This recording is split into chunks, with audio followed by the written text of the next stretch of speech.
But the timeline, though, a bit of a different flavor that we got to cover exclusively WWE in the year 1988.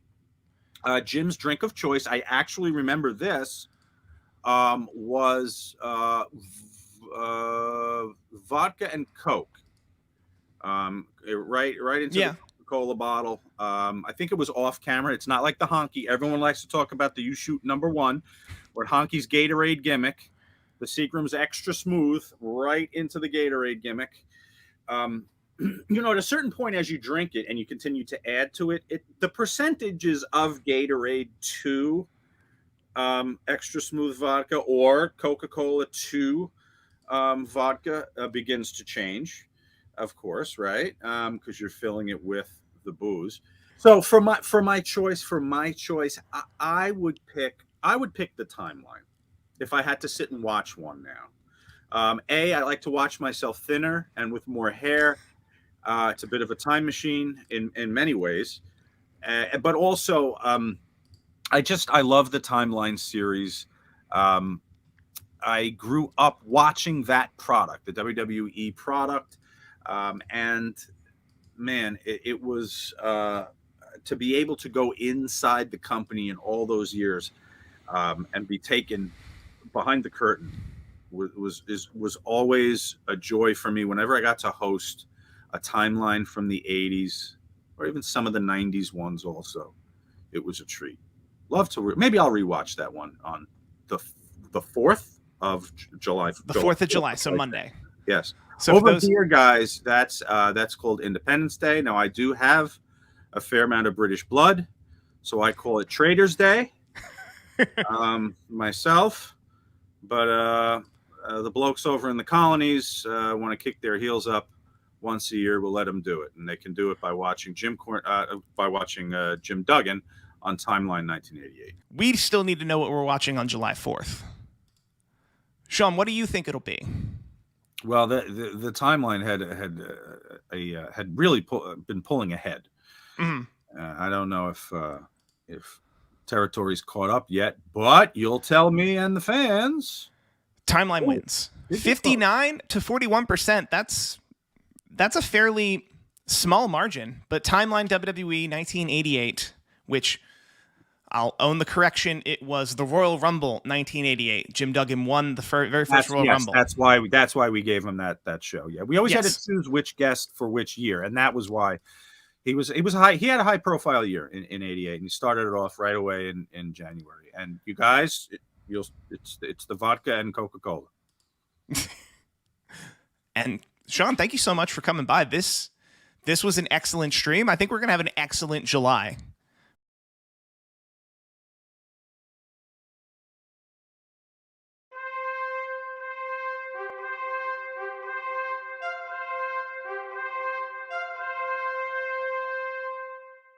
Ronald Reagan in the White House.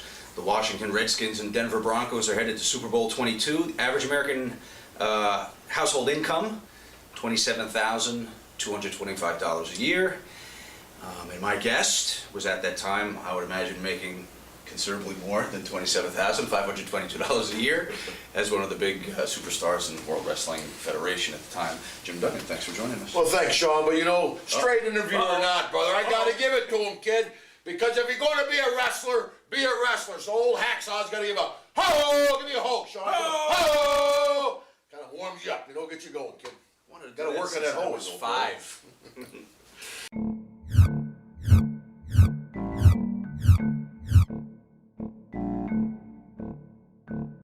Alan Kowach, who has a legitimate judo background, had you worked with him prior to his entry in WWE? No, I'd never met Bad News before. He actually came into WWE, and he was kind of a quiet guy, kept to himself. So even though we worked together quite a bit, actually in a few WrestleManias and stuff, we weren't really close. Okay. He worked against Brady Boone, who was a popular enhancement talent. I never know the proper term, jobber, enhancement. What did you guys call him in the locker room? Carpenters, jobbers, Of course now, everybody's really politically correct. Back in the day they called it what it was, and we were all been there. So it's not like I haven't spent my time on my back. That's the way you kind of break into the business. Very few guys come out on top and just Ultimate Warrior guys like that go right to the top. Brady Boone, along with many other guys, start at the bottom and work your way up. Boone, real name Dean Peters, passed away somewhat tragically in 1998 after refereeing a show, WCW, in a car accident.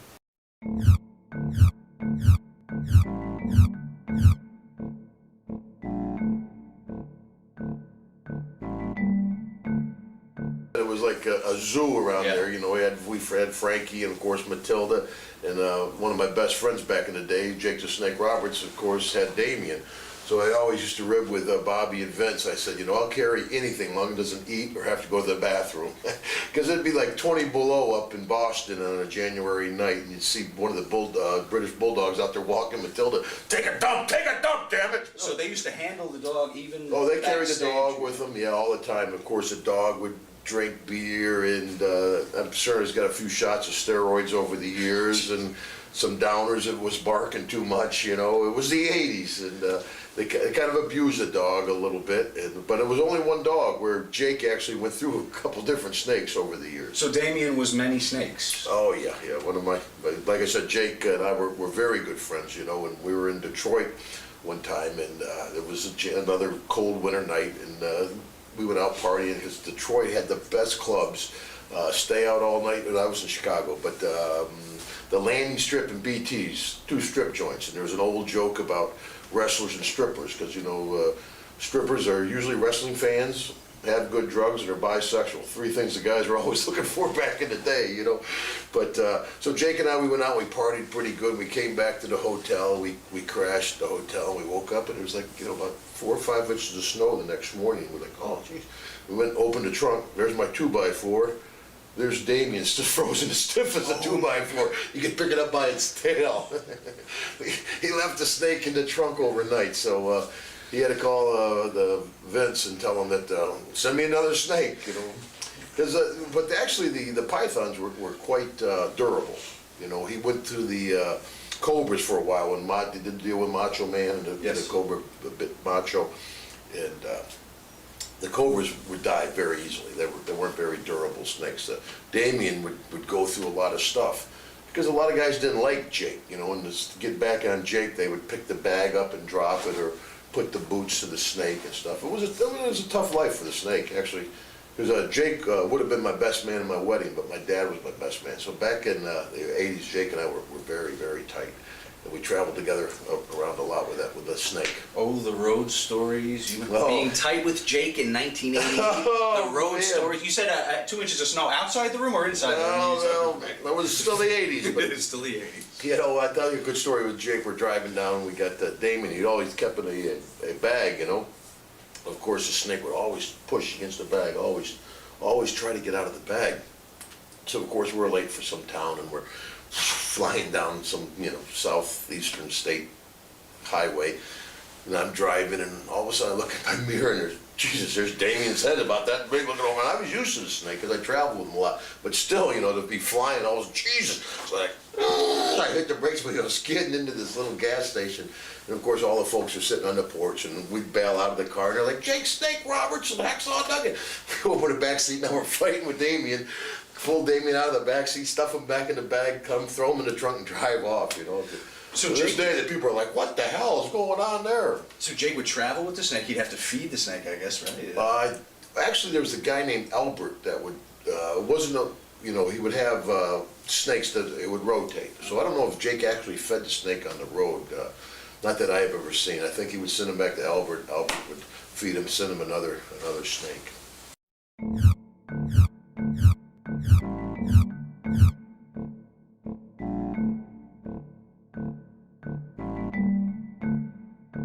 But now everything's called hardcore. But it was like a street fight battle royal. Right. Yeah. How'd you feel about battle royals? Some of the guys said they hated them.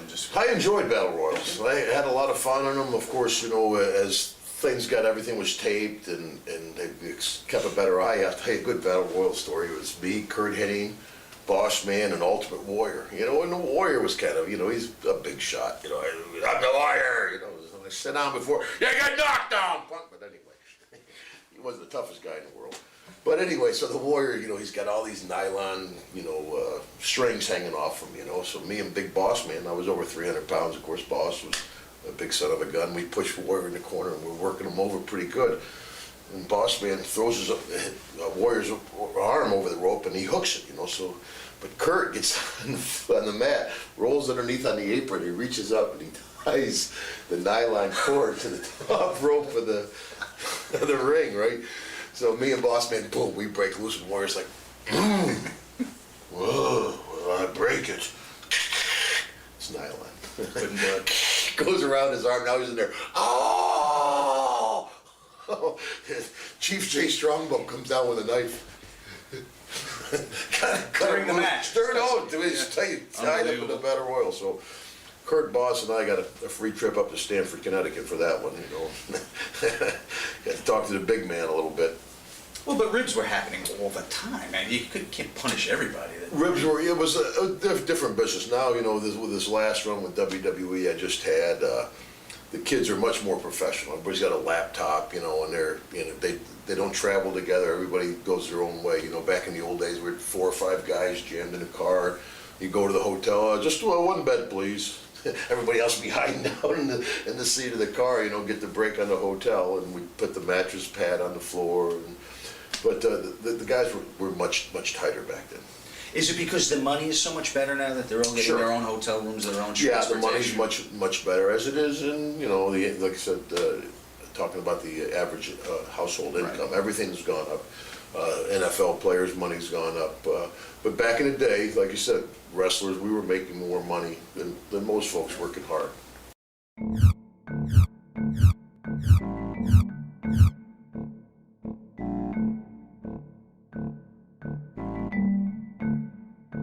How is this concept first explained to you? It's the brainchild of, is it Patterson, I guess? I think Pat, yeah. Pat was a genius for the business, of course, and I always got along with Pat. But yeah, that was the first one, and of course, I don't think it was a pay-per-view. No, it was a free broadcast on USA. And of course, that's the feather in my cap. That's what I still hang my hat on. You know, folks to this day say, "Hey, you won the first Royal Rumble." And that's, I was kind of really disappointed I wasn't in this year's Royal Rumble, because I was in last year's, you know, and I had a good response and had a good time. But, of course, to be able to win that was, you know, one of the highlights of my career. How intensely is it booked? You've got 30 guys, and they're given an order. Well, first of all, you're given the order, obviously, when you're going in.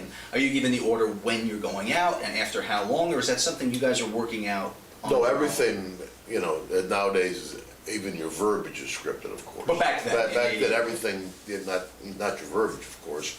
And I think that kind of hurt the business, because the way I cut an interview is different than the way Boss Man or Jake or Flair or anybody else cuts an interview. I think it all gets homogenized when you have a group of writers writing verbiage for the same guys. But no, back then, you knew who was going out when, and of course, that's one thing about professional wrestling. You know, people say, well, you know, wrestlers, this and that.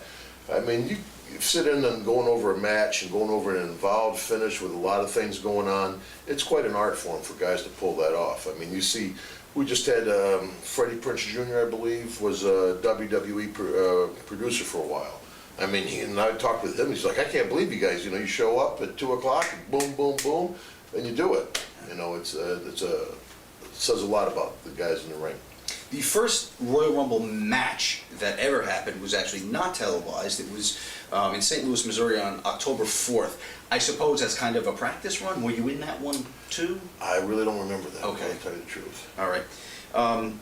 Noteworthy of this event, also Gorilla Monsoon was supposed to do the announcing, but he suffered a mild heart attack and was replaced on commentary by Vince. Was the Gorilla as dear a figure as we always hear in WWE locker room? Well, yeah, the Gorilla, you know, I always thought he kind of blasted me a little bit, you know, a little bit on the mic more than he needed to. But of course, you have to admire Gorilla Monsoon. I mean, to this day, it's the Gorilla position before you go through the curtain. I mean, something that will live forever. That's his position, and like I said, to this day, it's known as the Gorilla. You tell people, I mean, you go to the WWE shows now, and they have a picture of a gorilla with an arrow pointing. You know, people. Oh, is that That's true? the gorilla position. You know. Yeah. Wow. Vince was allegedly overheard commenting to Howard Finkel in between matches to, quote, stop looking like a fucking stone and show some interest in the matches. Did you ever hear anything specific? No, but I like Howard, actually. I think Howard does a great job, and usually I would think that he is very in tune to things, so I'm surprised that he wasn't into that. But Vince will be, I mean, he'll be brutal on you, and I guess that's one of the reasons Mick Foley had trouble being an announcer. I've never been an announcer, never been in that position where you have the headset on and have Vince talking to you, but I hear he's very abrupt, to put it politely. Even when you're doing the announcing? While you're getting his talking, feed, right, yeah, like, what the hell you doing out there? Gotcha.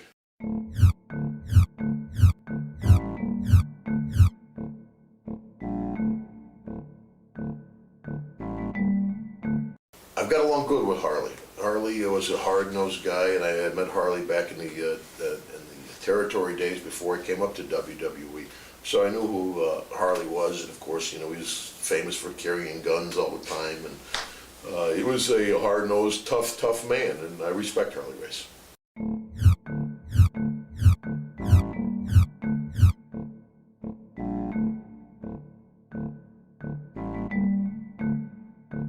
You know, the Warrior was a good talent, but a guy that changes his name legally to the Warrior says a lot about the man's personality. I mean, he is so, you know, Magnum TA, and I like Magnum. Magnum became, I became Magnum TA, I'm Magnum T, Macho Man. He lost Randy Poffo and became Macho Man. Ultimate Warrior was James Hellwicker. Obviously, he lost him long ago. The guy has some type of ego problem to, you know, just act and behave the way he does. But you have to respect the man for what he did. You know, supposedly, I don't know if this is true, he held up Vince McMahon at WrestleMania. You know, hey, I want more money or I'm not going to go out. And that's a joke to this day. You know, sometimes even on these independent shows, you know, I tell them right before I go out, I say, hey, double my salary or I'm not going to go out there, you know, with the old Ultimate Warrior line. So they throw me $2 and I go out. But is that going to happen tonight? That better not happen tonight, because half board will travel, brother. But yeah, the Warrior was a great talent, but he had a huge push. And it's like a lot of kids nowadays. I mean, you know, after first the music starts and they got the big screen with all the stuff, and then the fireworks, $2,000 worth of fireworks, smoke. The guy comes out with the $100,000 outfit, gets in the ring, and it's to entertain people. 31 years, I'm rushing it, right? 31 years I've been wrestling in the ring, you know, and back in the old days, you know, they didn't even have music. Michael Hayes was credited for bringing music to wrestling. But you have to have a little more sometimes. Sometimes the package is bigger than the wrestler. Glacier, who's a nice young guy, for example, he had a huge opening, and he couldn't follow it. And I think that's a lot today. I mean, they check everything to see what the folks like the most. They like the openings. Fans seem to enjoy the openings. And so now they spend all this fortune on the openings, and a lot of guys have trouble following it. I always said, don't give me no fireworks. I want to hear the pop when I come out, brother.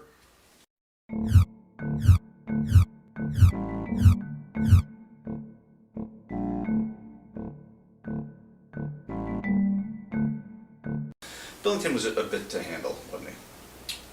Yeah, both of those guys I thought were. I thought both of them were kind of bullies. And they would pick their shot. If they know they could mess with this guy and get away with it, well, they'd mess with him. They won't mess with this guy because he'll come back on them. So they would pick their shots. And I didn't like that. You know, Knobs will pick on the youngest guy in the business, and then he'll pick on Hogan and Flair. So you can't gripe at Knobs. He picks on everybody.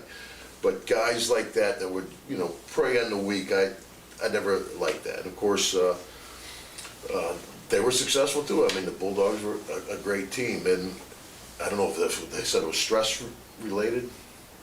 Related to something else too. Yeah, I think more probably came in a prescription bottle. Gotcha. But of course, back in the '80s, also people would go out of their way to help. That's before lawsuits and stuff really became prevalent, and video cameras everywhere.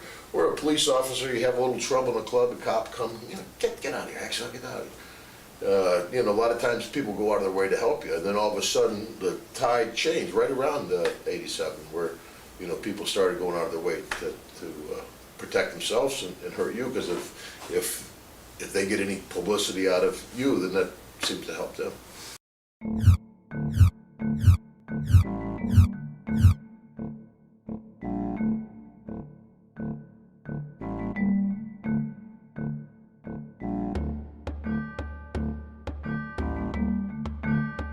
tell me if these are accurate. I have 3 here. No longer allowed to whip each other into the guardrail at ringside? Yeah, that's of course, and I don't know if you've been to local shows or anything. That's a big deal because the guardrails move. It's a liability issue. Gotcha. Get the guardrail. If guardrail goes into a fan, you know, in the old days, you'd go over and give the fan an autographed picture and say, "Hey, here's some tickets for next week."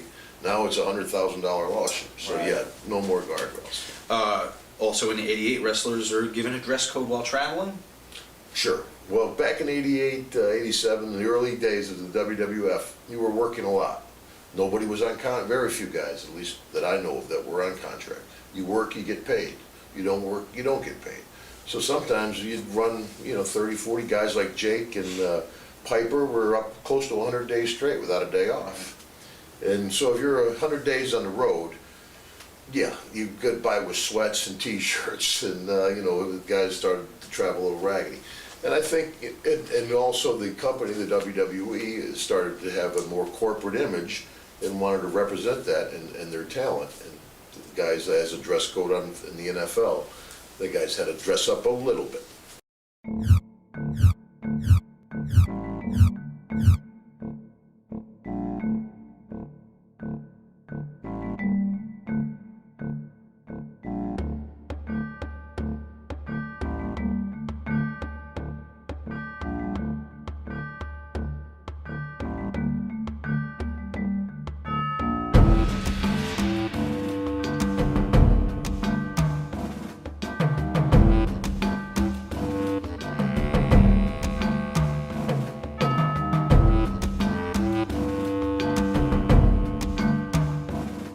I don't think Joel and Bill got along very well. Bill's kind of estranged from his whole family. I don't know how it is now that he's a reborn Christian and all that.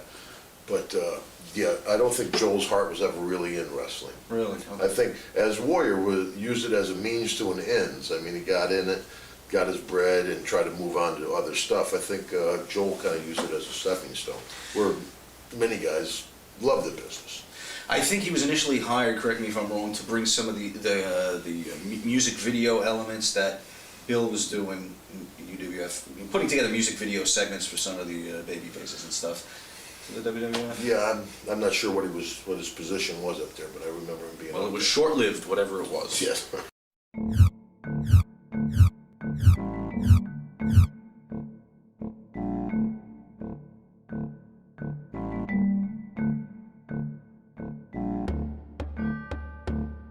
Andre the Giant finally wins his first and only singles title. Of course, he was a big enough draw never to even need a strap, and then how the hell did he get it off him? So you assume that's why he never got one. But talk to me about Andre for a minute. He was at this time certainly in the twilight of his career, but still drawing tons of money, and you would do a very big program with him shortly after this. But your impressions of Andre? I had met Andre early in my career. When I broke in '79 in Texas with Fritz von Erich. I was still playing football at the time. I went to the Atlanta Falcons. The Falcons cut me. I went to Toronto. I played a while up there, and when they let me go, I came to my hometown, Glens Falls, New York. Arnie Skolin was running a show, or WWF was running a show with Vince Sr. in Glens Falls. My dad and Arnie were buddies. My dad was chief of police in Glens Falls. And he said, well, my kid wrestled a little bit. Arnie saw me, said, hey, he brought me down to Allentown, put me on TV down there. And Vince Sr. said, well, you might have a little bit of a career, kid, but go learn the business. So they sent me to Hawaii to work for Peter Maivia back in '79, where I met Haku, but that's a whole other story. But while I was over there, Andre would stop back in to work for Maivia on his way back from Japan. He would hit Hawaii, and I wore a mask, and because I was still a relatively young guy, and I was wrestling all the Polynesian, all the Hawaiian boys were all the baby faces, all the Hollies, all the white people, all the white boys were the heels. So I wore a mask, and I wrestled as a convict, you know, and I put little C's on my mask for the convict, and the fans were like, why'd you put those ears on your mask? I said, they're not ears, they're C's for the convict, damn it. You know, but Andre would come through, and they had a whole, you know, back then, of course, he was still closer to his prime, and it was a huge honor and thrill to be in the ring with him as a jabroni kid and work with him a little bit. So, but he impressed me then, and then to meet him again. Well, actually, I was in Japan with him quite a bit over the years. years. But I got along good with Andre. Yeah, a lot of guys didn't. He could be an irritable giant. And as Bobby Heenan used to say, he said sometimes he had villagers in his teeth from the night before, because he could be rough. But I remember Andre used to knock you down, and or even better, I got to tell you the Andre story. Andre, of course, he's so big, his personal hygiene's not as best, Of course, his gear, we all were working an awful lot there, so he had a unique aroma. You could be sitting there and go, boss, how you doing? So I wrestled Andre, and he was a little inebriated, he was French. Like the wine. So, yeah, so before the match, but now we're in the ring, and he's like, step closer, Duggan. I'm like, oh, Jesus, closer. And so we worked out the spot, because I wrestled him hundreds of times. As I would get close to him, he'd grab me by the hair and pull me in. He wore that singlet with the one strap across, and he'd take the singlet off, and he'd wrap it around my throat, and he'd choke me with it, it was a standard spot. So he's like, closer, and I know this tonight, he's really ripe. So I'm like, okay, boss, I get a little closer, and finally, he grabs me, he pulls me in, and he goes to wrap the strap around my throat, but instead of going around my throat, it goes like, ugh. So now he starts choking me, and he's squeezing all that giant juice out of his gear. It's going down my throat. And I was fighting as hard as I ever fought in my life. I am fighting. I'm 310 pounds. I was benching 505. I was gassed up in the 80s. And Andre's holding me, going, And so finally, when he let me go, I was sick to my stomach. I crawled over to the apron. I got sick on the floor. Of course, you're up on the wing, and it was like part in the Red Sea. It's all the fans are like, oh! They just scattered. It was great. Man. But and then of course Andre, Jake used to do it with Jake too. He'd knock you down. Boom, you'd go down. And Jake and I both had long hair, and your hair'd be out on the mat. He'd step on either side of your head and step on your hair. And he'd grab your arms and pick you up. He'd be like, ah! He'd be pulling your hair as he'd pull you up, And Jake used to come back to the dressing room going, I hate when he does that. I hate when he does that, man. But the boss was, like I said, didn't need a belt. He was a giant. The Princess Bride, perfect casting. The Big Show, great young man, great, probably a better athlete than Andre, but not a giant.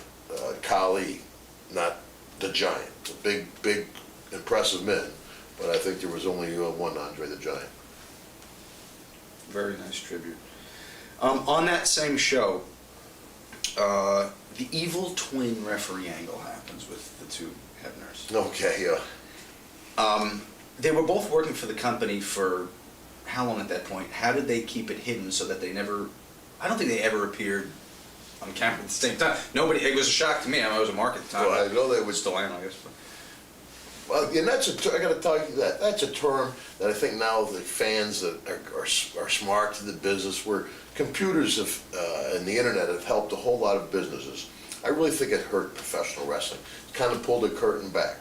Back in like Avaz, back before it was very closed, it was very kayfabe, you wouldn't travel together.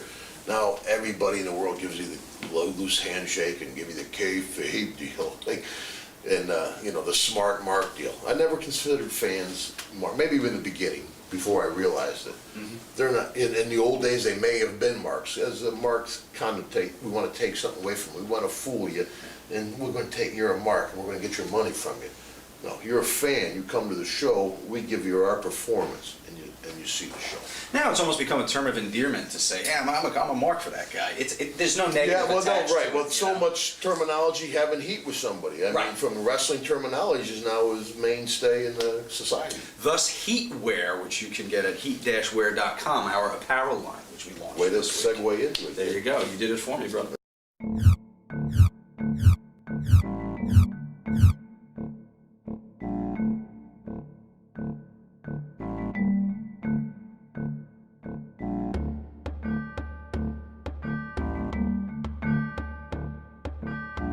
Do you remember this? Is it true? Was there a bit of an issue with Honk? Honky sometimes can be hard to do business with. I mean, he's very in tune to having a belt. Myself, I've never been world champion, never been intercontinental champion, I've never been world tag team champion. Like Andre, kind of on a different scale, of course. I never thought the character, the flag, the board, and the hoe is all I need. You know, the belt, even back in the Mid-South days.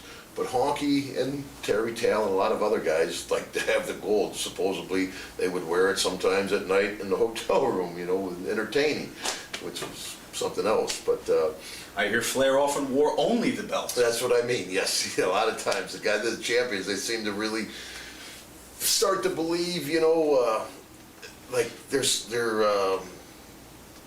the Sergeant Carter and Gomer Pyle, like they're the sergeant. It doesn't make a difference what position you are, long as Gomer Pyle is the star of the show. He's the private. He's, you know, the one that's doing it. A lot of guys wanted to have the belt. They wanted to be the sergeant. Terry Taylor, a good buddy of mine. Terry would rather have the belt than have the extra bread. And if you gave him a choice, hey, we're going to give you this much more, or you can be champion, give me the belt. Huh. February 13th, Superstars of Wrestling TV broadcast during a taped promo. Oh, let me tell you a Macho story, brother. Go right ahead. Macho Man. Because Macho and Liz and I, and Liz, I love her, God bless her, and that's why I don't think a whole lot of Lex Luger. I tell you, you know, Lex was always, you know, they always say the best characters are the ones that are closest to yourself. You know, the narcissistic Lex Luger. I mean, he was into his deal. To put his hands on Liz, I just can't accept that, and I won't accept that. Liz, she was a beautiful young lady, and you could bruise her up by yelling at her. I can't imagine a 300-pound musclehead putting his hands on her, but that's a whole other story. And Macho was a controlling guy, control freak. He didn't want you around Liz, he didn't want you messing with Liz, he kept Liz separated. He wrote the mileage down on the car when he wasn't around. He'd come back, you know, you've been 23 miles, where have you been, you know?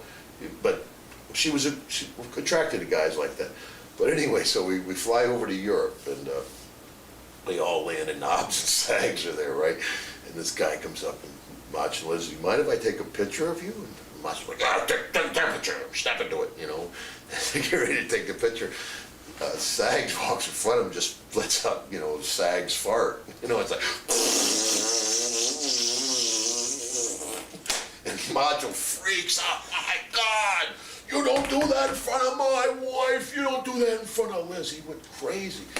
And he put Liz and he put her back on the plane, the next plane, and sent her back to New York. So I think Black Jack Lanza was an agent producer.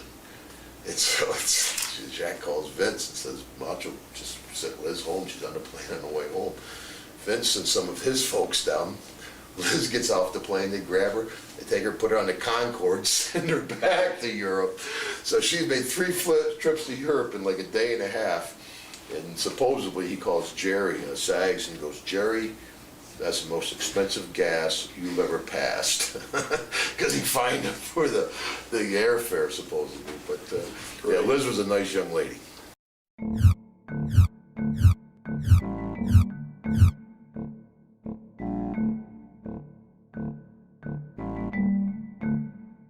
Let's talk about Jack Tunney. Figurehead president, a bit of an odd choice to represent the entire federation, don't you think? I didn't really have much interaction with Jack, to tell you the truth, and I didn't really know how he ever got that position. He was there when I came up, and you know, he looked the part. He was a distinguished-looking gentleman.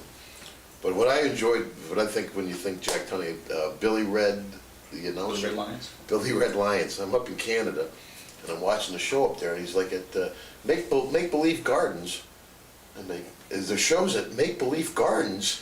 I can't believe he's saying. But, you know, they're finally like, no, Doug, it's Maple Leaf Gardens. I'm like, oh, I could have sworn Billy was saying Maple Leaf Garden Wrestling coming up. That's what I think of when Jack Tunney. I think Billy Red. And I think both those guys are gone, I think. Well, yeah, Jack Tunney died in 2004, and I'm sure Billy Red, he would be. You feel bad if he's not, huh? Yeah, I know. The guys that are dead, that's a big group of fellas. Off camera for a minute, we did a show with Harley Race one time, and we were talking about WrestleMania 3 with Moolah. Yeah. He had a spot with Moolah, and he goes to me, this is before Moolah had died, he goes, and if that lady was alive right now, I said, Harley, she is. He goes, Lillian's alive. He goes, she must be 100 years old.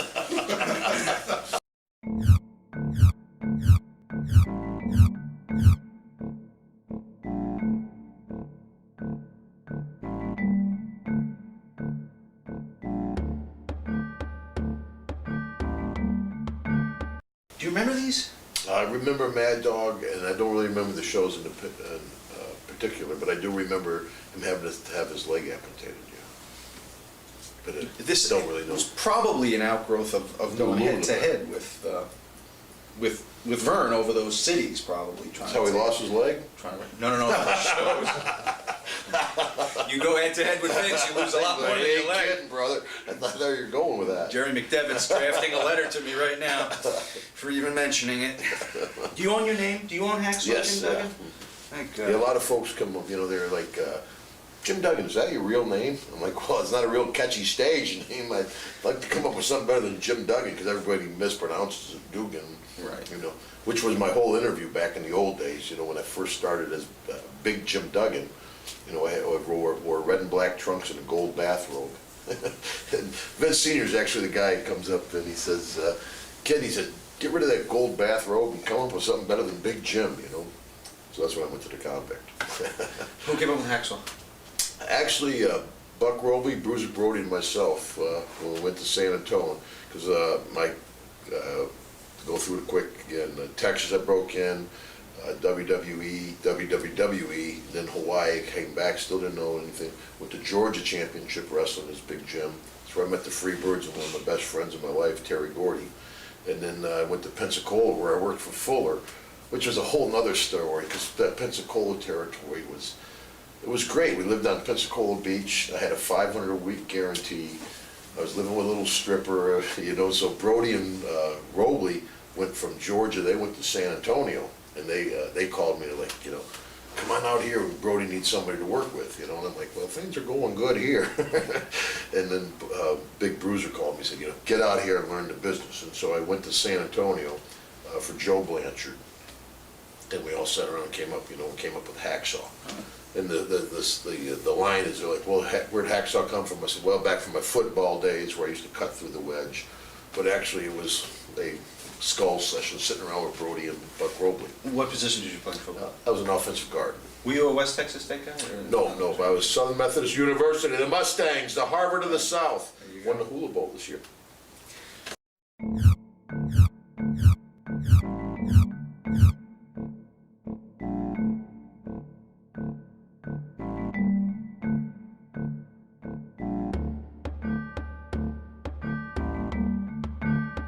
I guess it goes way back. Sierra used to carry a knife all the time. Yes. Bad News was a bad news guy. I mean, like I said, I didn't really know the guy, but of course, it was a snake pit of tough guys. Back in the 80s, there was no walk in the parks in the dressing room. It was a much tougher, rougher atmosphere. Many of the young guys today wouldn't have had a chance. Evan Bourne, come on. I mean, these guys, it was most of the guys were older, rougher, tougher men. It was a tougher business than it is now.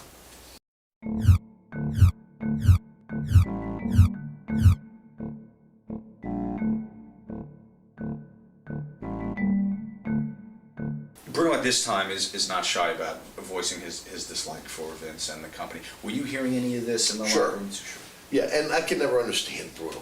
If it wasn't for wrestling in the WWE or the WWE, Bruno would be working at a steel mill somewhere. I mean, come on. Sure, okay, you know what you're getting into when you come in. You know it's not the NFL where you got the Players Association. You know it's a tough, rough league.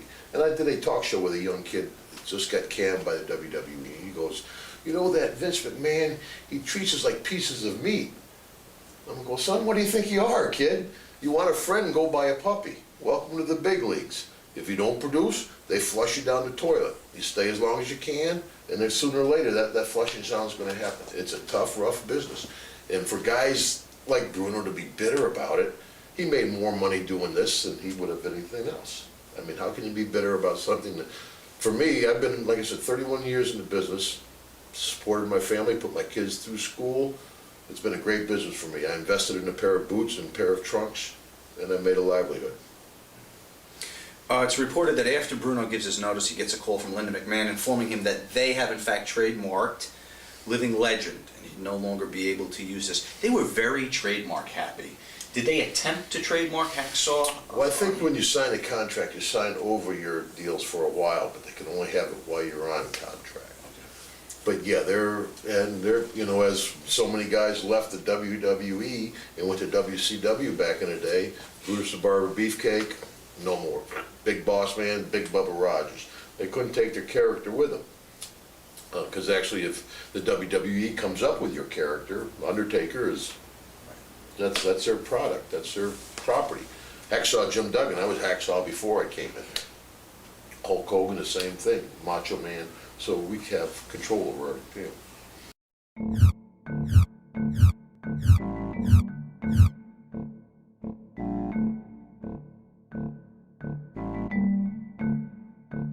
One of the noteworthy things that happens is the Iron Sheik makes his return after to the Garden State after, ironically, on the Garden State Parkway, getting in a little trouble. Right. You hear about that? No, I didn't. What happened? I tell you, Benoit couldn't pop that off the top list. I mean, you know, go out and butcher your family.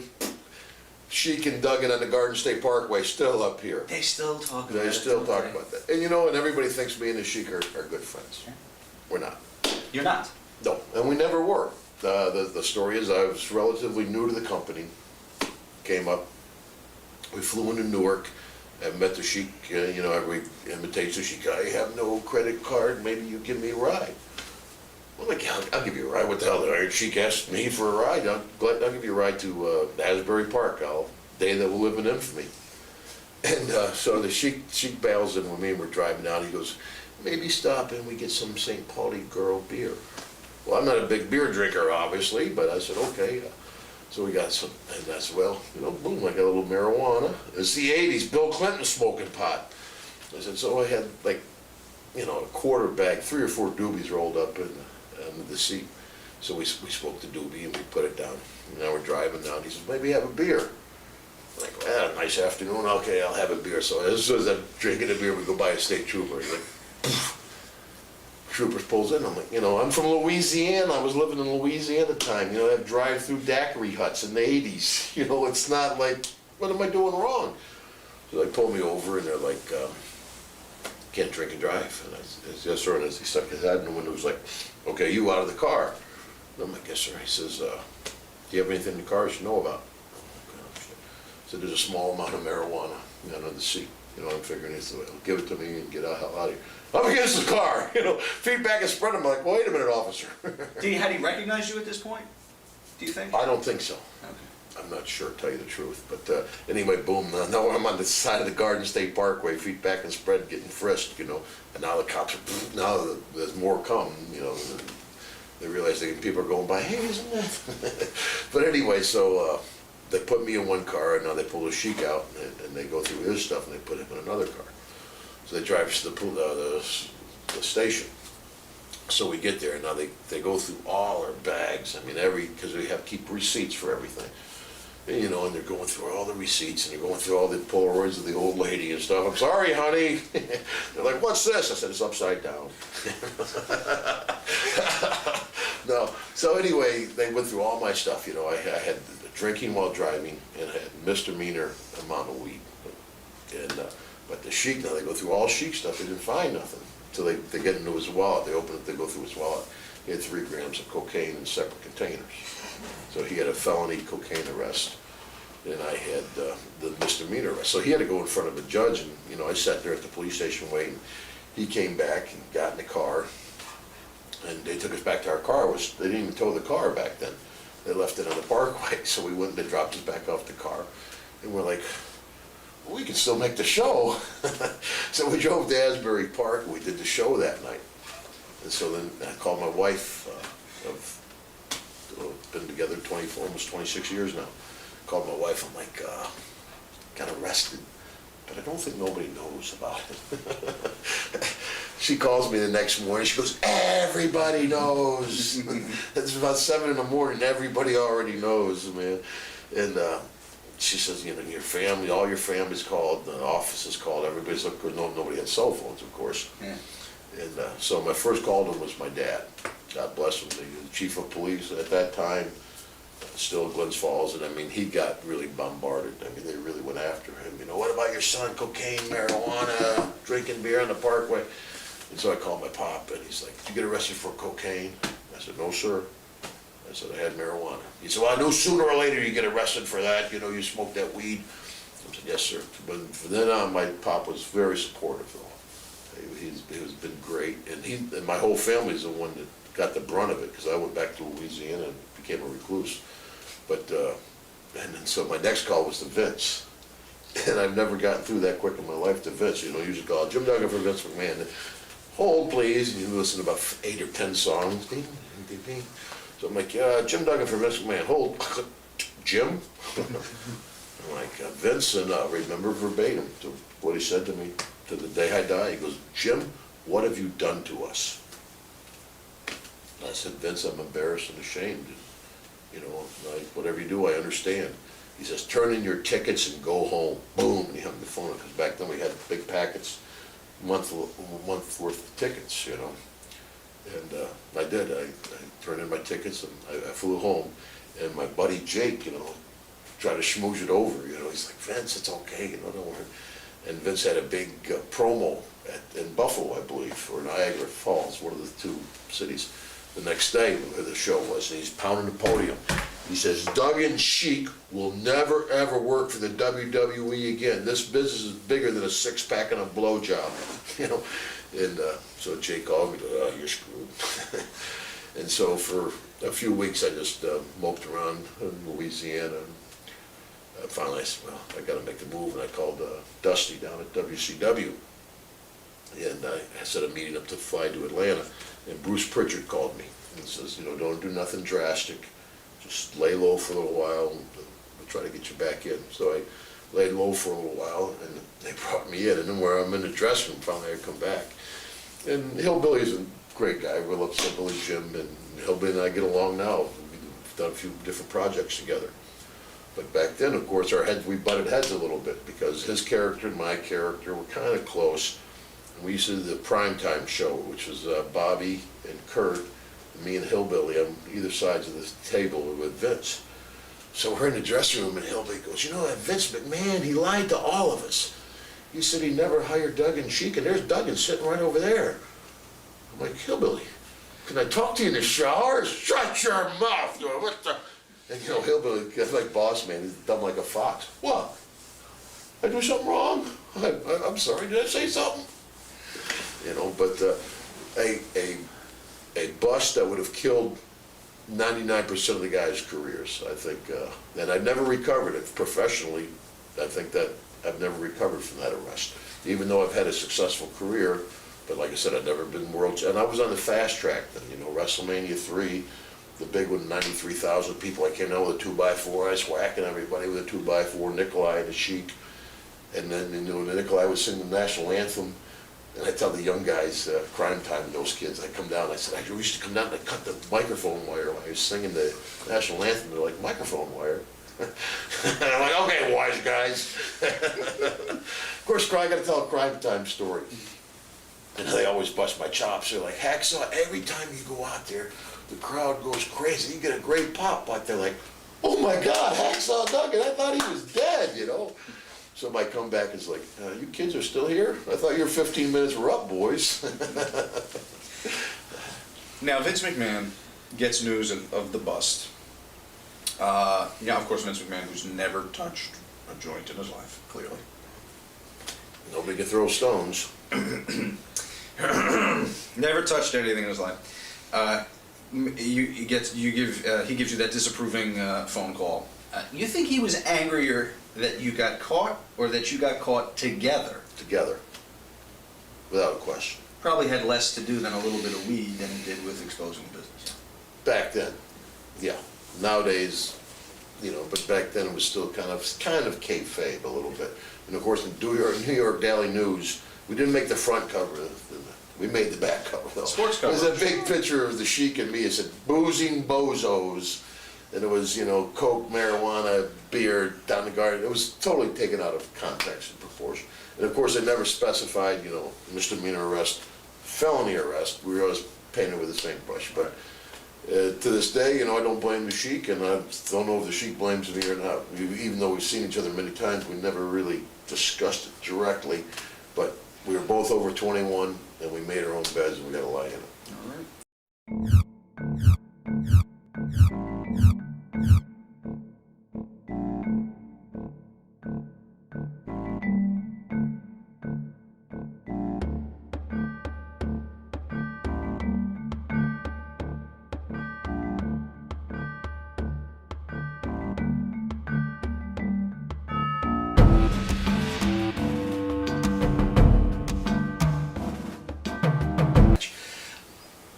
this harkens back to what you said before. You're in the public eye now. Our society's getting litigious. Lawyers are getting busy. So you're a target now. It's not just enough to be famous, make a big living for your family now. Now you're a bit of a target. You ever feel that you? Oh yes, I've been sued a few times. Okay. And that's the old joke. You're always a phony wrestler until you go to court. You go to court, you're a trained killer. It goes like this: 10, 20, 30,000. Every time you whack it, they're racking it up, you know. And you bump into somebody sometimes, you go, "I'm going to sue you." I said, "Well, I'm getting my money's worth, brother. We're not done yet." You know. So. Yeah, you got to be very conscious, and especially nowadays, because just recently I was up in Newfoundland, Nova Scotia, did a 2-week tour up there this past summer, and this guy was the asshole magnet, man. He just came right to me. Yeah, I want trouble. As soon as, you know, and usually I'm very calm and usually have security with me just to intercept people like that. You know, it doesn't have to be a big imposing guy. Somebody just say, yeah, you know, have a good night, and just schmooze the guy off. But now, you know, I'm a little inebriated, and this guy's kind of rude, so I'm getting angry, and as I'm getting everybody in the place, boom, boom, boom. Everybody's got their cell phone cameras out. Everybody's videotaping the whole thing. So, yeah, and had to put my hands in my pocket and walk out. You have to be very conscious of that nowadays, sure. Everybody's looking to sue you. And the time I was sued, I had a guy come, he was 3 seats into the row at a wrestling show, came past 2 other people and punched me, and I hit him back, but I hit him back twice. And they said I used excessive force in defending myself, and he won the lawsuit. Really? Even though I had a police officer witness that he punched me, they said I should have let the police officer hand. But now I'm coming out of the ring, I'm blowing smoke. I got snot, spit, and sweat going every which way, and all of a sudden, boom, I get hit, boom, boom, I hit him, I just kept going, you know. And then next thing I know, boom, get served with the papers. Now I got to fly back to Monroe, Louisiana. I got to go through court, got to get a rent-a-car or a hotel. And I'm in, my suit's a little tight, you know, my tie's not straight. And this guy's like, I don't know what happened, the wrestler hit me. You know, $40,000. No kidding. Yeah.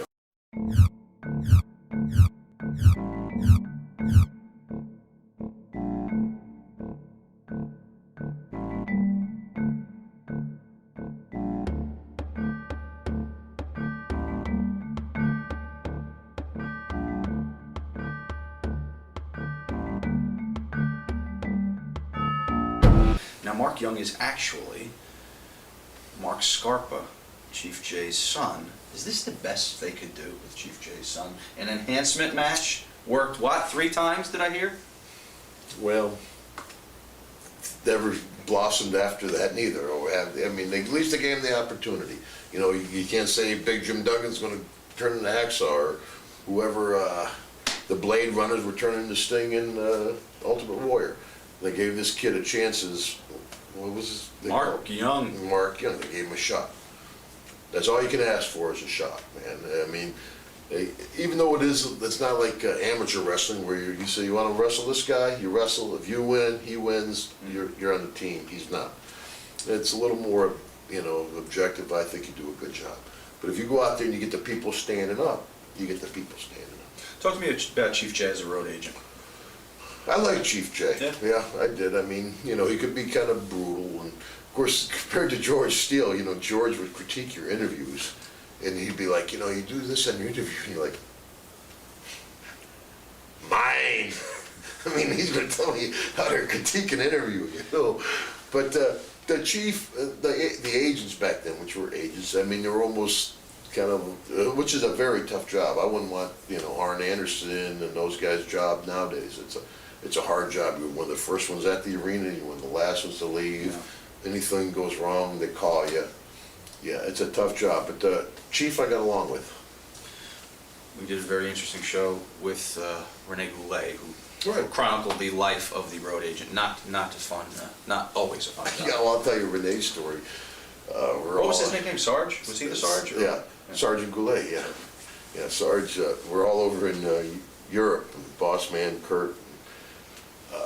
We all chip in, give Nobsy some bread. Nobs gives the bread to this guy to bring him back some party favors. And so the guy finally comes back with the weed and goes up to Sarge. He goes, I got this for Nobs. Sarge's like, what? I got this, give this the nod. He gave it to the gentleman. It was a huge smudge over there, man.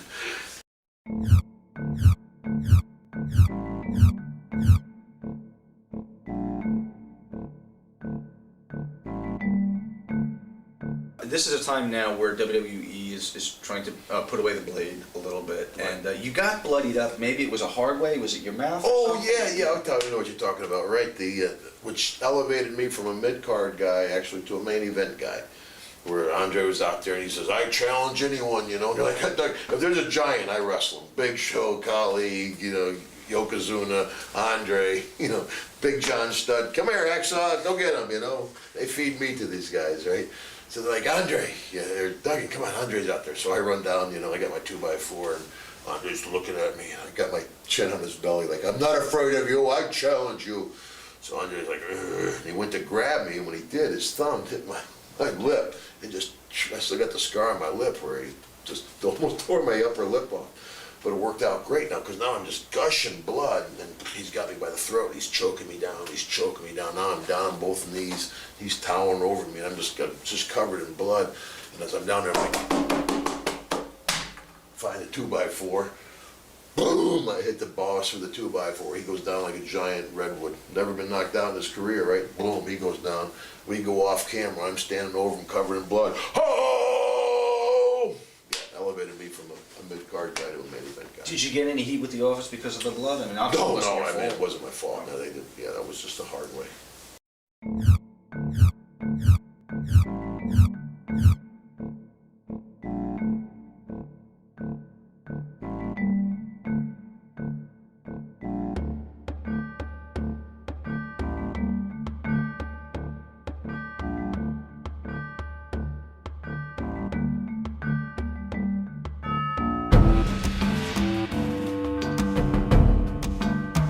Never works well. He wasn't the only one that was kissing Cheryl. I was about to say, it doesn't ever work well when the wives are brought into the locker room. Well, actually, my wife's been in the ring a few times.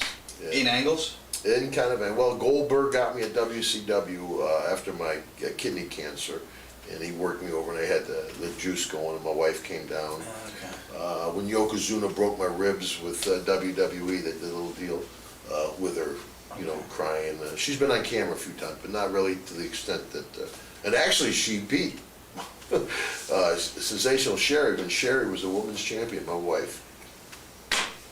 Little known fact. Yeah, the there deal you go. was Some trivia. Yeah, it was Green Bay, Wisconsin. We still joke about it to this day. It was like coming up here, a huge snowstorm.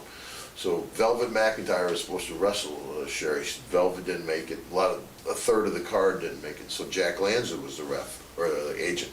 He's like, well, your wife has been in the ring, and back in Louisiana, she's actually wrestled in the ring. And I said, well, yeah, she's been in a few times. You think she'll work with Sherry? I'm like, great. So she put on her gym clothes and she ran down. I just told her to wave and smile. She was scared to death. She waved and smiled. The referee rang the bell. Sherry jumped her. The referee tried to break it up. Sherry tossed the referee. Boom, DQ'd.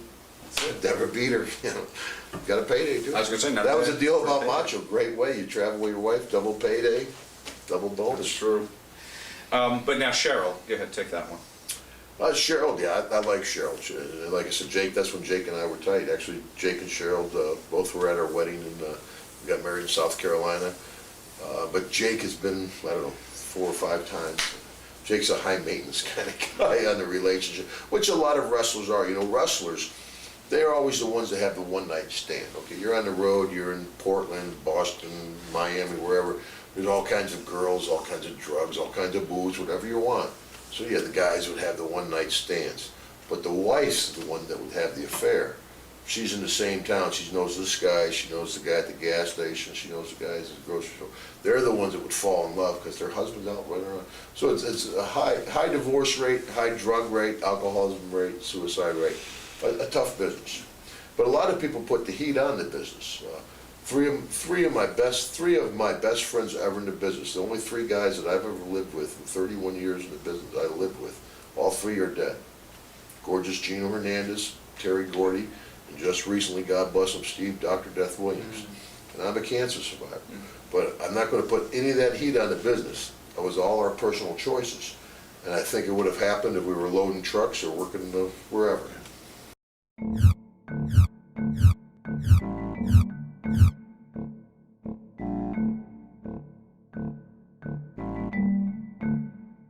Firstly, talk to me about WrestleMania as an event.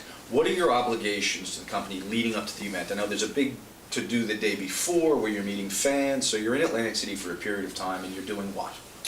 Yeah, well, now it's involved in the whole Fan Fest week. This past year we were in Houston.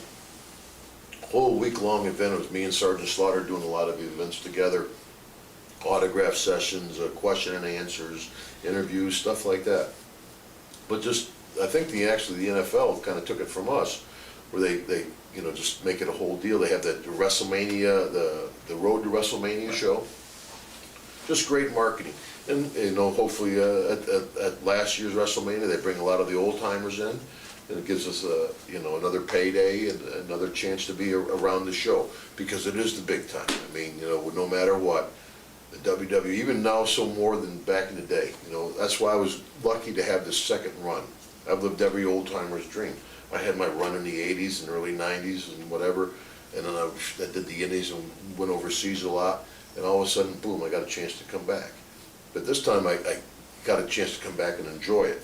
Back in the old days, they were all, hey, let's go, next town. 100 miles an hour party, Now I'd get off the interstate, I'd drive through the west, out through California, Utah, and got a chance to really enjoy it and appreciate the business. So it was a great opportunity for me to have this second run.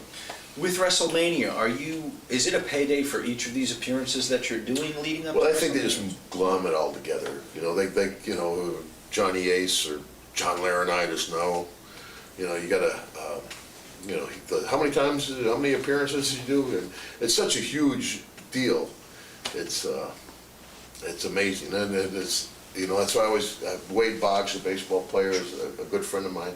I do a lot with the NFL Players Association, and I bust those guys' chops. I'm like, world champions? You guys been to Australia, Japan, Europe? I mean, the WWE is. This past year, I was down in Santiago, Chile, and Lima, Peru. I mean, and you know what ringside seats cost in Lima, Peru? 2 chickens and a goat. I mean, it's like, ringside! But it's a phenomenon, and it's great to be part of it. But also you realize you're not part of the team. You're the equipment. It's the old North Dallas 40 deal. They're the team, Vince and Linda and Shane and Stephanie. That's the team. We're the equipment. But welcome to the real world. But even back then in the 80s, WrestleMania was a major payday. Yeah. Being on that card meant a lot. Being on that and being actually on the show meant a lot. Not only, then just enhance just the rub you have off WWE. The last thing I think I'd done on camera with WWE was up in Calgary when Sergeant Slaughter was doing the blast in Canada. And they did the deal where okay, we're going to bring out the best there was, the best there is, the best there ever will be. And, and so they're all waiting for Brett, and they're like, go, Duggan. And I come out with the American flag, and they're like, ah. But that's Vince. He takes it to the edge and pushes the envelope all the time. The venue, the big convention center in Atlantic City where they did the WrestleMania before under the Trump Plaza banner. I've heard the building criticized by some of the talent that was there because I don't know if it was just it's been attributed to the acoustics, but also the fact that the nature of Atlantic City, a lot of comps were given to gamblers and maybe not really wrestling fans. That the building wasn't as hot as some of the other. Do you remember any of this to be true? Jeez, my match was hot. Okay. There you go. Maybe turn it up a little bit. I got to talk about turning stuff up. WCW, Eric Bischoff, they're trying to push me out of my contract. And because I'm one of the last of the old timers, they're bringing all the young kids, and they're like, I got to get rid of Duggan. And they're like, well, first they made me the janitor of the WCW. And they're like, I got to fly up to Atlanta and go to the CNN Tower. Another Larry King story, just real quick. We're in the CNN Tower meeting Knobs and Sags. We're going up in the elevator, and Larry gets on the elevator with us, and Knobs goes, how's your ratings, Larry? Of course, we killed, the wrestling ratings, O'Reilly, King, all those guys, we blow them away. But where I was going with that story? Oh, so I go up to Atlanta, And they're like, we're going to make you the janitor of the WCW. I'm like, well, that's all right. You know, we're going to have to wear a janitor suit. Well, no, that's okay. You're going to have to clean toilets. I said, well, I've cleaned toilets before. And so the deal is I got to clean Russo's toilet with a toothbrush. And they're like, okay, Hacksaw, you're going to... And so we get ready, right? We get 5, 4. I take my soda, I pour my Diet Coke, and some of this water's all. And then so they 3, 2, 1. I get in there and splash. And I got the water going everywhere. I got my head in the toilet. Hey, I'm cleaning the toilets, baby, cleaning the toilets. Doesn't matter what you do with me. Give me my camera time. I'll get my ass over. So the whole deal, because they had Thunder, they had Thursday Night Thunder, Monday Night Nitro, and we had our Saturday night show. And Jimmy Hart was the producer of that show. And we did this stuff for the janitor. We had ratings of the Thursday night show with 1/5 of the budget.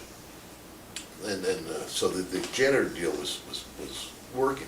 So they fly back up to Atlanta. Hacksaw, we're going to turn you against America. What are you going to turn me? I'm thinking, geez, Iraq, Iran, where are we going with this? And they're like, you're joining Team Canada. I'm like, oh, well, got a lot of heat with Canada. Yeah. And so, but I'll tell you what, the good thing about it was I cut my hair and shaved my beard. So guys that I've known my whole career didn't have a clue who I was. Nobody's ever seen me. I walked in and they didn't know. They thought I was like one of the commissioners from the state athletic commission. And I'm walking in and going, how about that Duggan guy? It was great. So anyway, they stick me up with Major Guns, Lance Storm, Bill DeMont, General Erection or whatever deal. So they got me in there with Lance. And Lance is a great wrestling talent, but he's on the microphone going, may I please have everyone's attention? And I'm behind him being Hacksaw, shut your mouth, sit on over there, you know? And they're like, fly back to land, and they're like, Hacksaw, you're taking away from the kid, you know, you gotta turn it down a little bit. Let's turn my shit down. Let him turn his stuff up, you know. That's where I got that. And thus, you maybe would have had some more heat in Atlantic City if you turned it up, whoever told us. That's right, yes, if you can't get the crowd going, brother, turn it up. Valentine told us that, that's what it was. Well, you've seen Greg's match, have you? Greg's a buddy of mine.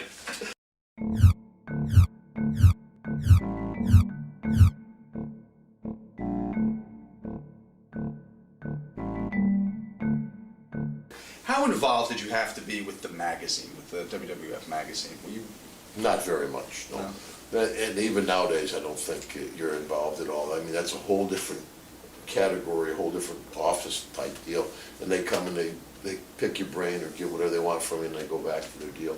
I don't think many guys, some other guy, that probably was my downfall in wrestling. If I had anything to do better in my whole career was be more office oriented. You know, I'm not up there, hey, how you doing, Vince? How you doing there, Eric? How's it going? Me and all my buddies all doing that finger kiss deal, you know?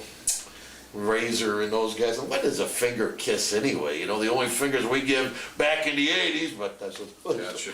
But, yeah, that's one thing I could have done better is probably be more involved in the office smooshing deals.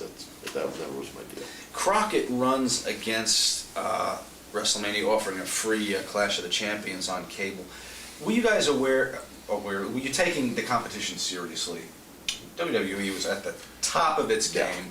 Yeah, I don't think there's any competition for WWE. There's an alternative, and then there's a WWE. TNA is an alternative. WCW was, well, back when we all made the move, Hogan, Bischoff, or Hogan, Macho, and myself, we all went down there because that was offered contracts. So that one was a deal. Turner and Vince has this feud going, I guess. Vince, nobody was on contract. Ted Turner says, hey, you come down, I'll sign you to a 3-year no-cut contract. And for show you what a master is, we go down there, myself, Beefer, Hulkster. Of course, Hulkster's the man, you know, he goes down there. We all follow. We go in there, we bump the stunning Steve Austin, who I beat so bad he had to shave his head and change his name. Sable, you know, all those guys down there, they all came up here. And for 2 years, WCW was on top. Triple H, Hunter Hearst Helmsley, right? But they all came up here. Vince the Master molds him and directs him and pushes him. And in 2 years, he crushes Turner, which has his own network.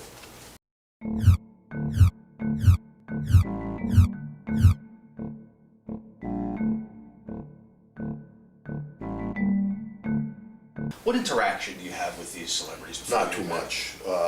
I ran into Donald Trump a couple times, actually Jake and I did, and he was very personable, very nice, knew us, was knowledgeable of wrestling. The others would be in their star dressing room. And of course that was also just started in the late 80s, early 90s, where the guys wanted their own dressing room.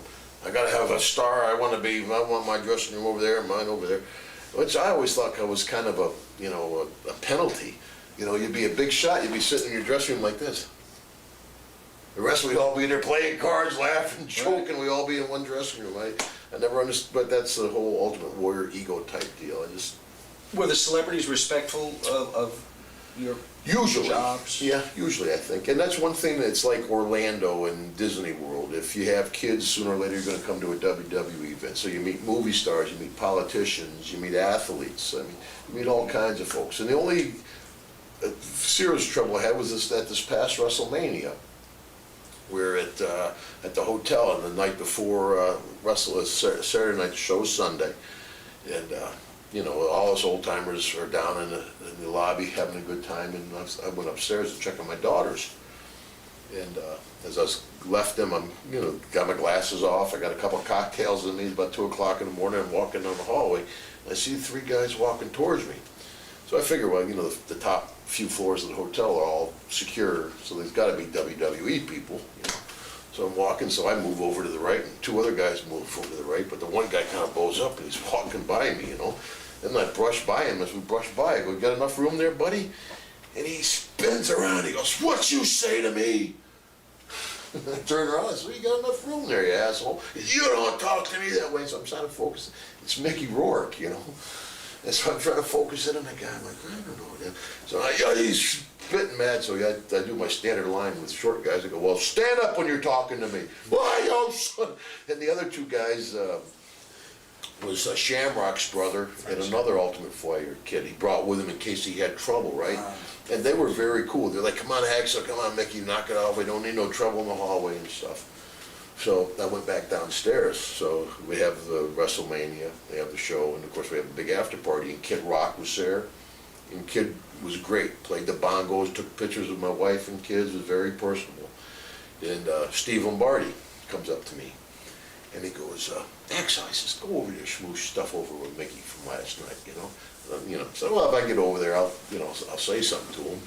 And so about an hour later, Lombardi comes up and goes, "You're right, Hacksaw, that Mickey Rourke is an ass."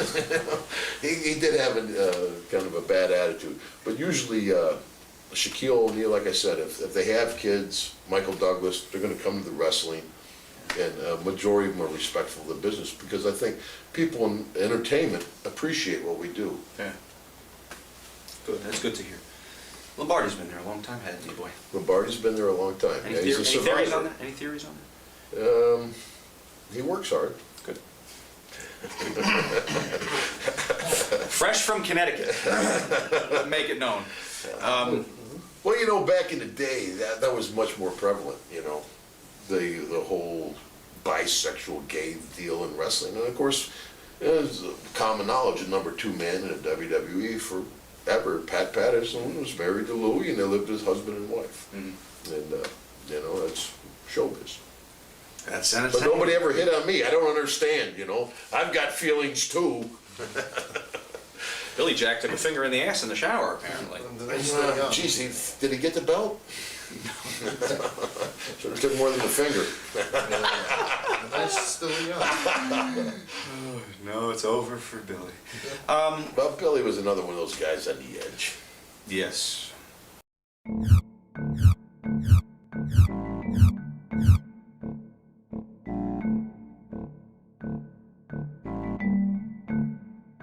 I think everybody appreciated Randy for what Randy is and does. I mean, he is Macho Man.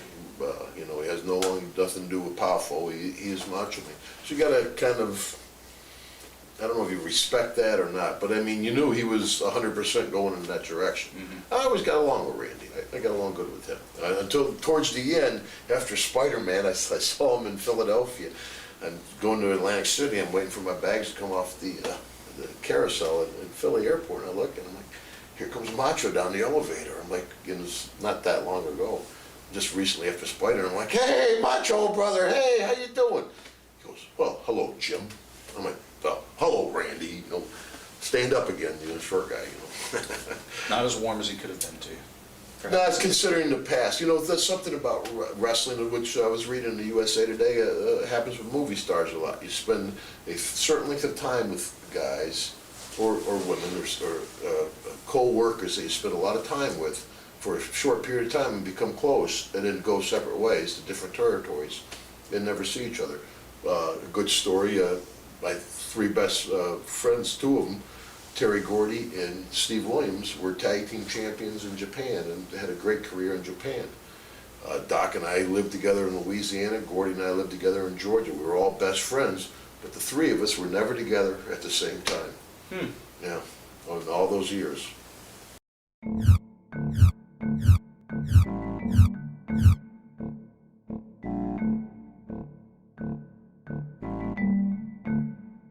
After WrestleMania, we used to have a little break, I think, and it was funny because I think it was right after one of the WrestleManias. Undertaker's wife, Rotunda's wife, and my wife all had kids 9 months after the deal.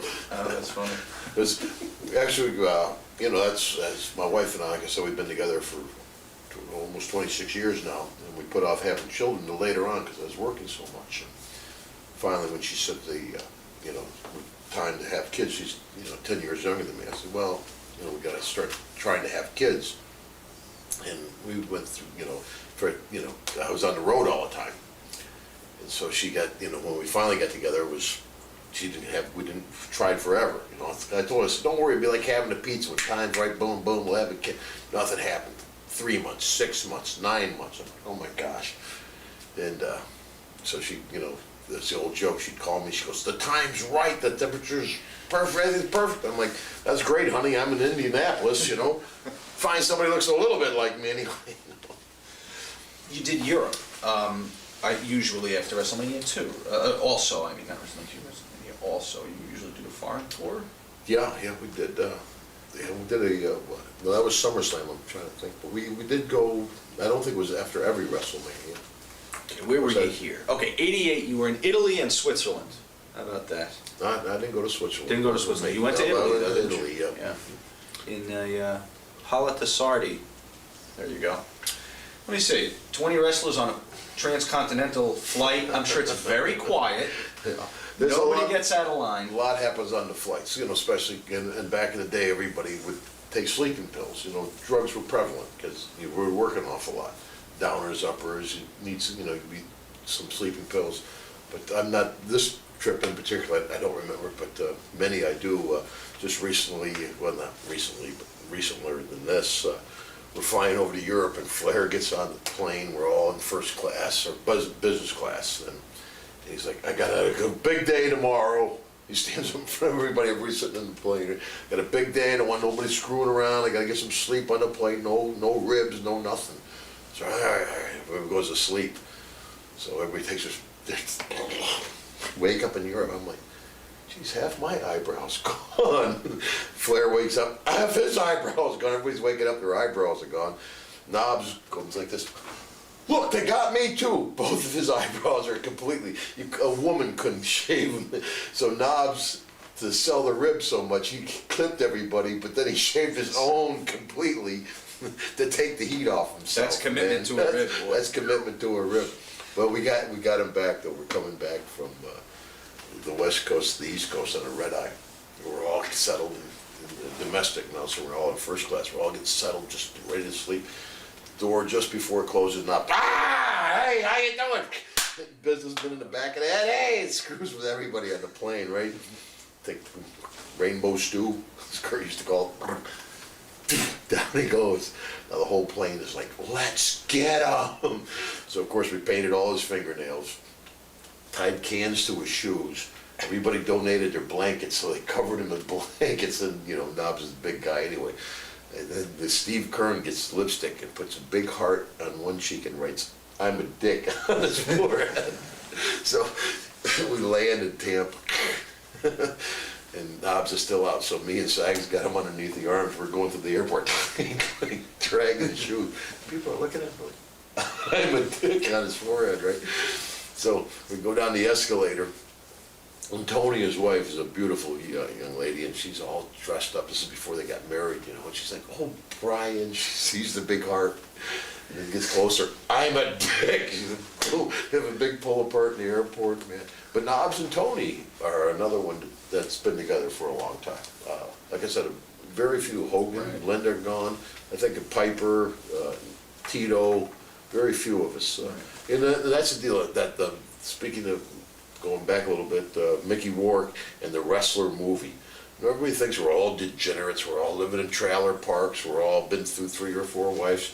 There's a lot of guys that are successful in the business, save their money, put their kids through school, been with their wives for years, and live normal lives. But nobody ever wants to hear about that. Everybody wants to hear about the train wreck, the drug addicts, the people that, you know, do all kinds of horrible, nasty things, which a lot of us have done over the years. But there's also a lot of success stories. That don't sell tickets. You're not kidding, You brother. happy guys? Yeah, you ain't kidding, but it's true life. You know, when people say, "Well, Hacksaw, you haven't been that successful in wrestling." I say, "Are you kidding? I save more money than 99% of the guys. I'm with my wife for so many years. My kids go through in sports and going through school. Yeah, I've been successful in this business."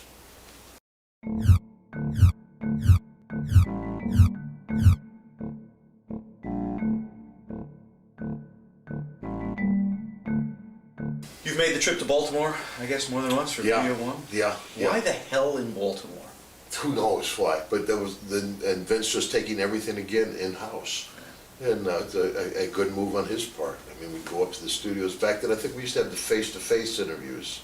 Was that year where the one guy would say something, they cut the other suit, and the other would like a point Yes. counterpoint type deal, and that was very demanding on the talent because it was a couple of long days up there. Yeah. But I tell you, Vince won't ask you to do something that he doesn't do.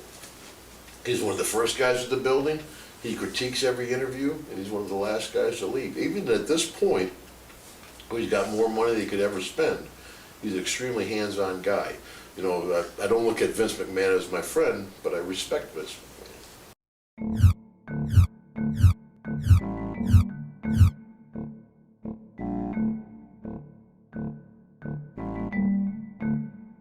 You could feel the pressure ratcheted up. Of course, we do live TV every week.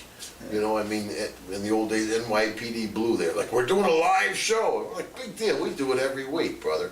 So you get used to pressure. I mean, I was used to my deal right before you go out, I'd be like, "I don't have a 2x4, where's my 2x4? They're like, "Take it down to 2x4, 2x4, ever get there." "Oh, here it is, fellas, calm down." You know, I like to rib with the guy, because the people are wound very tight at live TV. But were you given anything to say, or was it still up to you to come up with your promos for I that? pretty much believe they would give you points, but I don't know if they would give you exact verbiage. And that's, you know, when I first came back up to the WWE, I'd have some young guy come up, Brian, one of these young kids, and say, "Hacksaw, this is your verbiage for your interview." I'm like, "How's some young punk kid going to tell Hacksaw Jim Duggan how to cut his interview?" And they're like, "This is what we want you to say." And I'm like, "Well, okay, send me my check." On that show, you defeat Hercules, and there's another someone who's passed. Yeah, a What lot was of your guys. relationship with Ray like? I knew Ray pretty well. I knew Ray back in Mid-South Louisiana, and Ray was always a troubled soul. I mean, he always had a lot of trouble, a lot of fights, a lot of domestic abuse. He had a lot of things going on in his life. But you know, I liked Ray. He was a fun guy. He was a lot of. We were over in Europe, and he was obviously with a transvestite, and the bouncer comes over and he goes, Your friend is with a man." "I don't think he cares." That was just in Europe. What That's the happens deal. in Europe Yeah. stays in And Europe. they always can tell, you know, you Till go now. to the beaches in Europe, the guys are like this. They go, "You must be an American." Everybody's nude over there anyway, you know.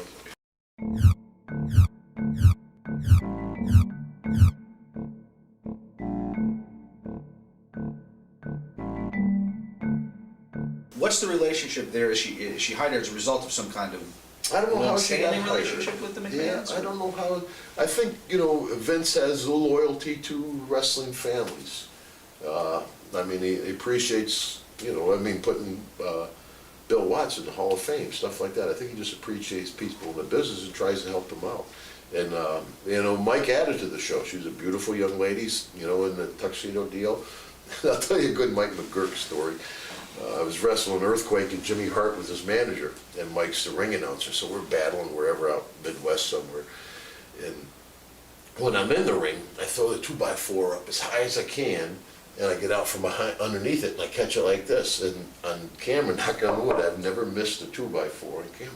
But now when I roll outside the ring, again, we were talking about the barricades. You got the barricade there, you got the ring there, you only got this much room. I would throw the board straight up, and I'd catch it with both hands, because I didn't want to, you know. But as I rolled out of the ring, Earthquake's kicking the hell out of me. It knocks me out of the ring, I roll out, I throw my I'm right next to Mike, I throw my 2x4 up, I look down at Mike, I go, great shoes, Mike. And I turn back around, boom, the board hits me in the head. Down I go. I'm juiced big time, you know. I roll back in the ring, Jimmy Hart's freaking out. He's bleeding, baby. He's bleeding. He's bleeding, baby. He's bleeding. Big Earthquake finishes me, whatever the deal is, you know. So I come back to the dressing room, and the paramedics all come running up. They're like, what happened? What happened? What happened? I'm like, hit myself with a 2x4. They're like, what? And I said, I hit myself with a 2x4. Is that the only time you clocked yourself with that thing? Yeah, really. Wow. Yeah. Surprisingly. That alone is an accomplishment. I tell you, because sometimes Can't get out of the house sometimes. you get so pumped up, you know, because you can't help it. You know, people say, how you get fired up? How you get fired up? You go out in front of thousands of people, everybody's screaming and hollering, you can't help but get fired up. So then sometimes I throw the board up, I mean, so high, I'm like, oh, Jesus, I'll never catch it. Oh, that's why I think people kind of appreciate my deal, because I'm like, oh, I'm really happy I caught it. You know? And I think that's part of my appeal with the people, is they see that I appreciate what they do for me, and that I'm having a good time in the ring.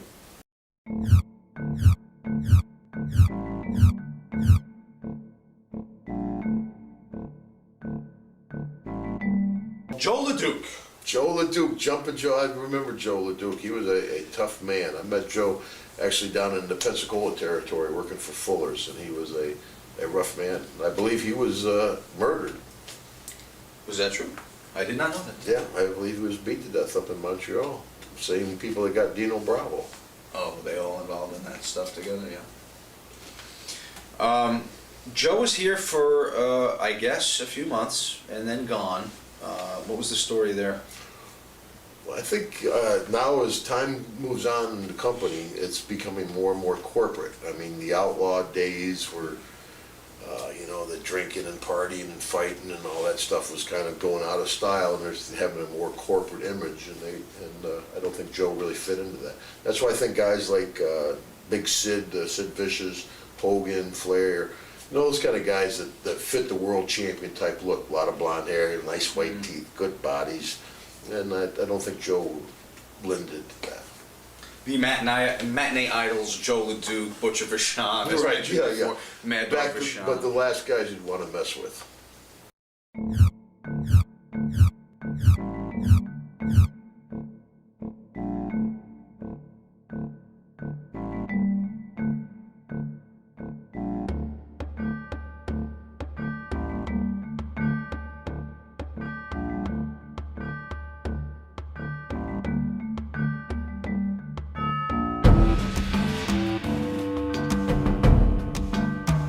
Were kids allowed in the locker rooms? Was the kayfabe stuff kind of phasing out now, where kids could run around freely? Well, I and see think the wrestlers even before the kayfabe, families were always kind of involved, and you always went out of your way to be nice to someone else's family, because you know one day you would have your family there.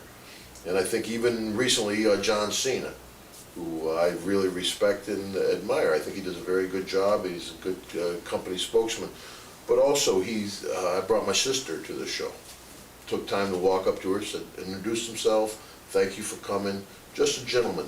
But I think that was always something in wrestling that the guys always did, was kind of be acceptive of the other people's families.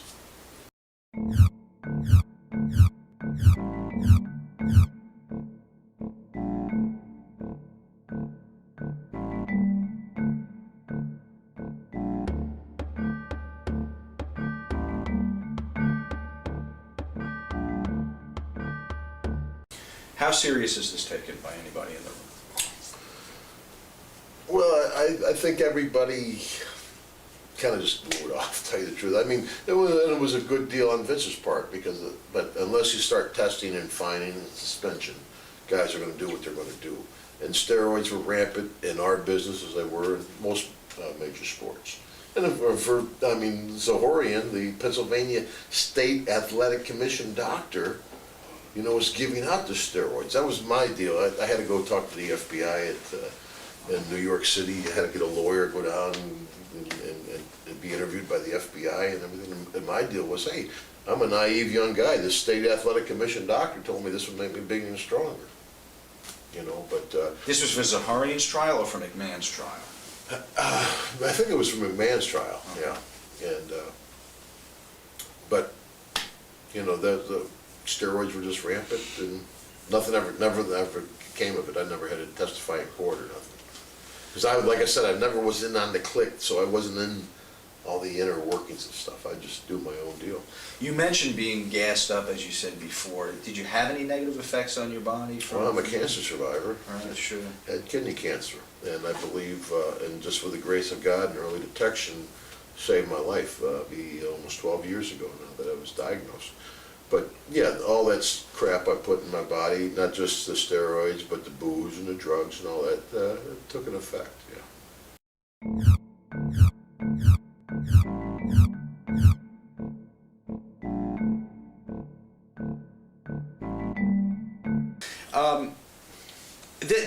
This match a rib on the entire city of Denver, or any of the 8,500 that were in attendance that night? Well, that's a good house, 8,500. But no, I think fans nowadays. I think you talk about marks earlier. I think the biggest marks in wrestling now are the guys in the dressing room. The boys. If you're not out there drop kicking and head scissors and all these fancy damn wrestling moves, then you're not wrestling. But you go out there and you see these guys flying around the crowds like this. And you go out and you give them a ho, and the whole place stands up and goes ho, and I go USA, and they go USA, and George would be out there going mine, and Mr. Fuji be throwing the salt. It's entertainment, and though you may say on paper that looks horrible, I bet they had those 8,500 people standing up screaming.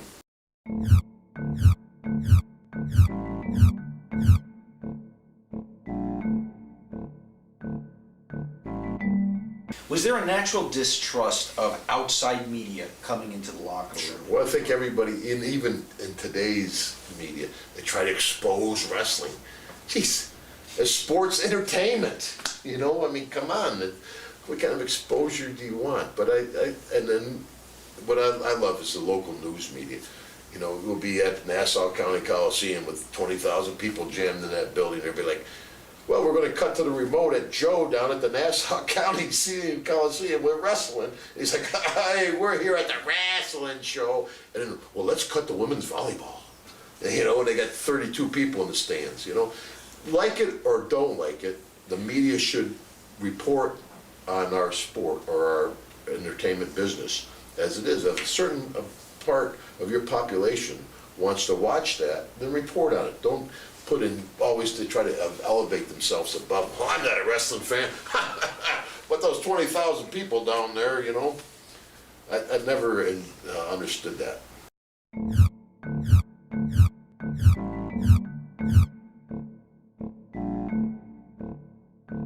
This is, of course, Bruce Pritchard, who goes on to have a very lengthy stay with the company behind the camera. How does one make that transition, do you think, successfully to a producer role or something? I don't think there's any set formula.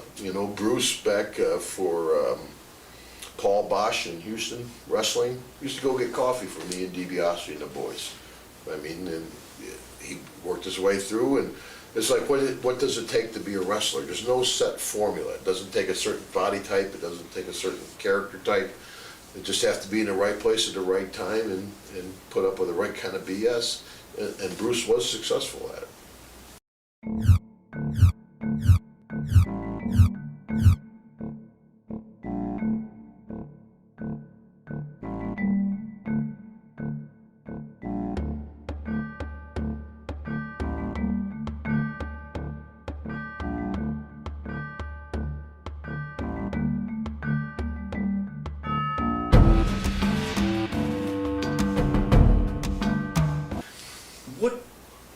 place did the women's title have in the company at this time? Was this something that was taken seriously?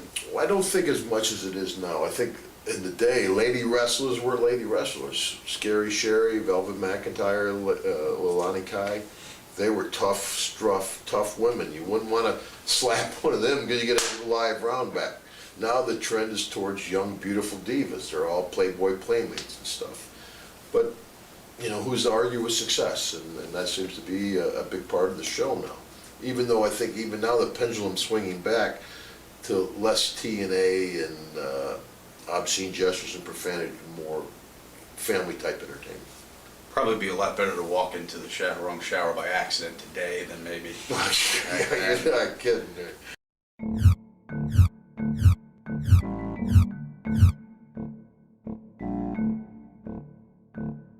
Where did this come from?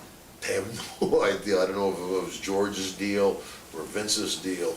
Because, you know, Vince could be quite a ripper. Terry Taylor, who was a very GQ guy, you know, that put the Red Rooster on him, was just a shot to Terry Taylor. And if Terry went with that full blown, he could have gone with it, but he did it half butt. Where I don't know if they gave that to George or not, you know, but mine, and I think he did some merchandise stuff. Oh yeah, what was it, a bear? It wasn't a bear, it was some kind of animal. That was a nondescript animal. I always envisioned McMahon inherited a warehouse of 10,000 fucking animals and had to do something with it. What kind of animals? Fucking animals. Stuffed animals, and he put the green tongue on it and made it mine.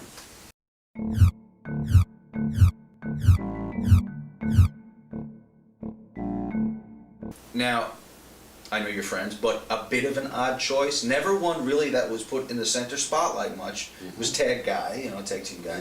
Not one that ever was on the stick alone without Bobby. Couldn't talk too well. What do you think? He's, you know, from Tonga, so English was not his first language. But a legit tough guy. Probably one of the toughest guys in our business. You must have a story. I was going to ask you for when everyone's got a Haku in a bar story.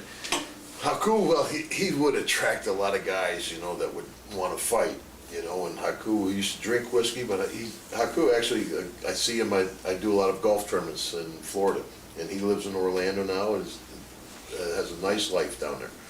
But he would grab the guy, he'd grab me, he goes, "First I kill you, then I eat you." And I'd say, you know, about 3 generations ago, brother, your liver be at a stick down there, and it's not a stretch for this guy to eat you.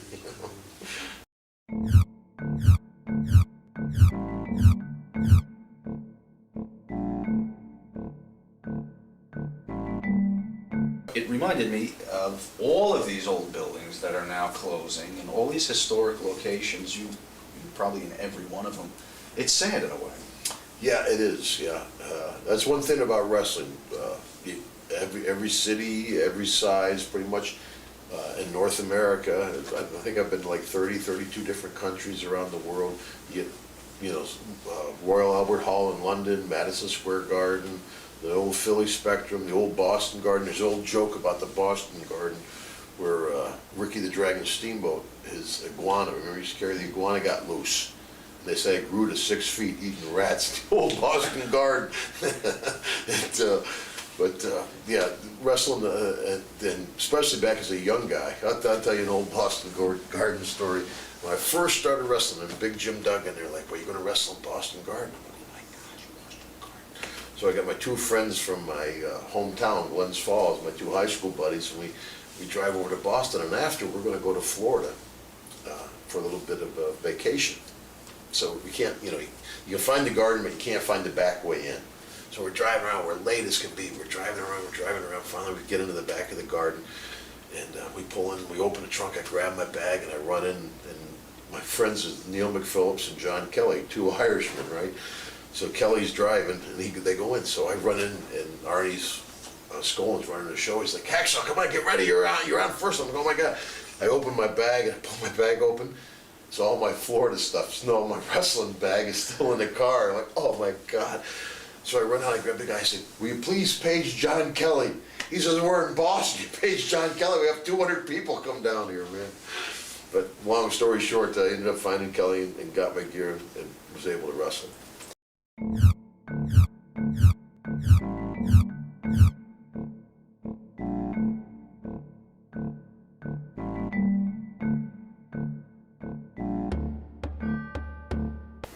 They still talk about that up in Newfoundland. Yeah, I was just, like I said, this past summer, I was up there for 2 weeks, and yeah, they still talk about Adrian dying up there. And of course, Junkyard Dog got killed in a car accident. Yes. Car accidents are, you know, I've had a few extremely bad ones over my career. Spent a lot of time in the car. In the Mid-South territory, we drive 2,500, 3,000 miles a week.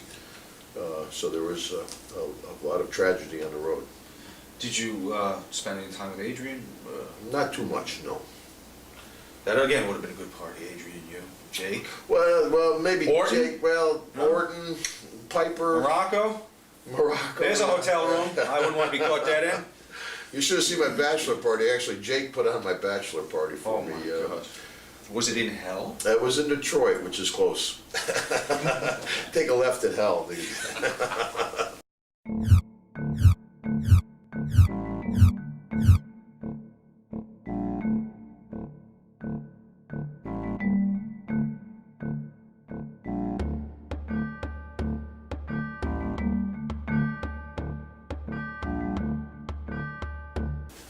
Is there any kind of vortex effect in there? Is it like the return of Hogan? Do people feel they're not going to get the push maybe they hoped they would when he wasn't? Well, it's a very competitive business, you know. That's why folks go, well, you wrestlers, you're all good friends, aren't you? I said, yeah, we all compete for the same money. We're real good buddies. You know how the wrestler handshake goes, right, brother? Well, like this. Nice to meet you. Yeah, stab in the back, you know. And so sure, anytime somebody comes in, you know, think the deck's gonna get reshuffled, and you know, it's like war. You know, somebody gets shot, boom. Sorry, it's you, but I'm glad it's not me. You know, and like it gives me an opportunity, but it's the real world. And of course, Hogan comes in, everybody's gonna take a bump down because Hulkster's Hulkster. You got the Rock, you got Triple H, you got Stone Cold, you got whoever, but Hulk Hogan's Hulk Hogan. We hear a lot about Hogan and his demeanor and how he's perceived by others. And how was his behavior at this time in the 80s? I mean, he was the deal. And Yeah, I always got along with Hulkster. We never were close, but we always kind of got along because there's very few of us that have been around this long. And at this point, I think there's mutual respect and stuff. But I think, yeah, Hogan kind of transcends wrestling. So I admire the guy. I think he's taken the business to a whole different level. And now with TNA, I think that's going to open up a lot of opportunity, not only for a lot of people, but hopefully for me also.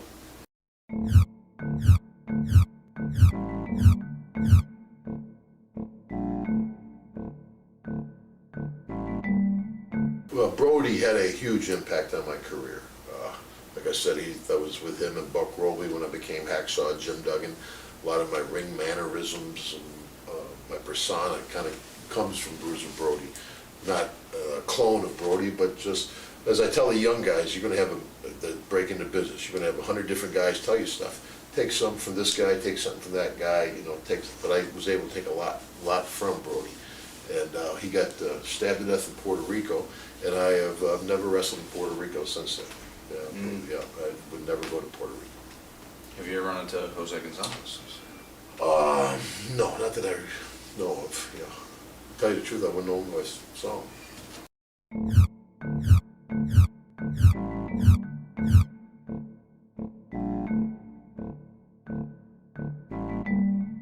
That's the pinnacle of my career. People say, what's the most memorable deal? Andre the Giant, Madison Square Garden.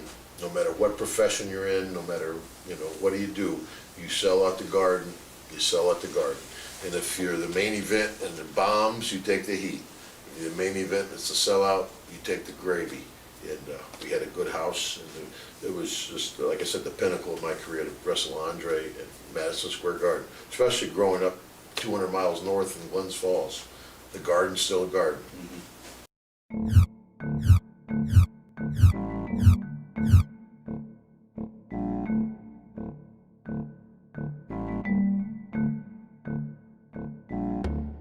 Kurt's God bless him, was a great friend of mine, you know, and I rib Kurt to this day, because when I was in the hospital with my cancer, Kurt calls me, and he had to go through a whole lot to get through to me back then. Finally, he calls me in the hospital, and like, Kurt, you know, thank you so much. I know you went through a lot to to call me. He says, well, Hack, can I catch this on the phone? My cancer, I'm like, you son of a bitch. That was Kurt. So you know what Kurt Hennig would be doing if he was alive right now? Get me out! I got a rib about him, man. Kurt be ribbing about me if I was dead. But Kurt was I tell you, Kurt Hennig took the best bump of anybody I ever saw. We were in Minnesota, Minneapolis. Was the North Stars hockey game, right? And they had me as the baby face and Kurt as the heel. And so at the end of the first period, they send me out and I'm waving and everybody, oh, USA, USA. And, you know, so the next break, you know, Kurt goes out there and he's sneering, they're booing. He steps off the walkway, boom, boom, boom, boom, boom, takes a bump. The place went crazy. I mean, went crazy. He got up, tried to take another little face bump. And I said, the North Stars won, the pop was here. When Kurt took the bump, the pop was here. I mean, that was an ultimate professional. Kurt, one of the few guys that really surprised me when he passed.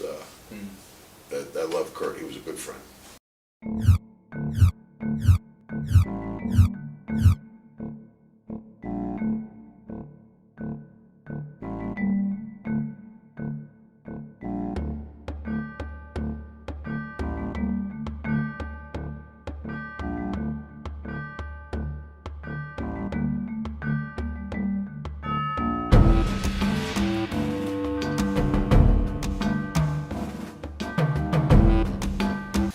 Again, maybe one of these guys that didn't fit the new image they were going for. And Yeah, and it's hard to stick around. You know, I tell kids, you know, you do a lot of autograph sessions, a lot of personal appearances, you meet a lot of folks, and they're like, well, my boy, he wants to be a professional wrestler. He's going to be a professional wrestler. So, well, son, there's, 1,500 NFL football players playing this year. There's 1,000 NBA basketball players. There's maybe 120 guys on contract with the WWE. It's television. It's more competitive than sports. It's a dog-eat-dog world, and it's very hard to get in, and it's very hard to stay for any length of time. There's many flash in the pans. Goldberg, Warrior. What a great wrestler. I say he was a great wrestler for 20 minutes. What the hell are you talking about? It's hard to stay popular and stay current in this business, and that's one of the things that I hang my hat on as much as Madison Square Garden. 31 years ago, I was entertaining people in 1979, and tonight I'll have the folks standing up, and everybody in the place better be giving me a ho and a USA, brother. this is a goofy question, but Oh, do you what's still love it? I love it. Are you still kidding? How get can that you not charge love out it? of it when you're out there? How can you not love it, brother? It's great, especially I know I'm at the twilight. I'm cheating time now. I'm 56 years old, so I know I don't have much more time left in the ring. So yeah, I'm enjoying every minute of it. You can't help it. Even on the smaller shows, which are smaller independent shows, are more what professional wrestling really is about. The WWE is the monstrosity of entertainment and wrestling and choreography, all kinds of stuff. But the independent show is what wrestling used to be. You know, I mean, National Guard armies, high school gyms, and so at that level, it's fun to wrestle, and of course at WWE level or TNA level, it's fun to wrestle.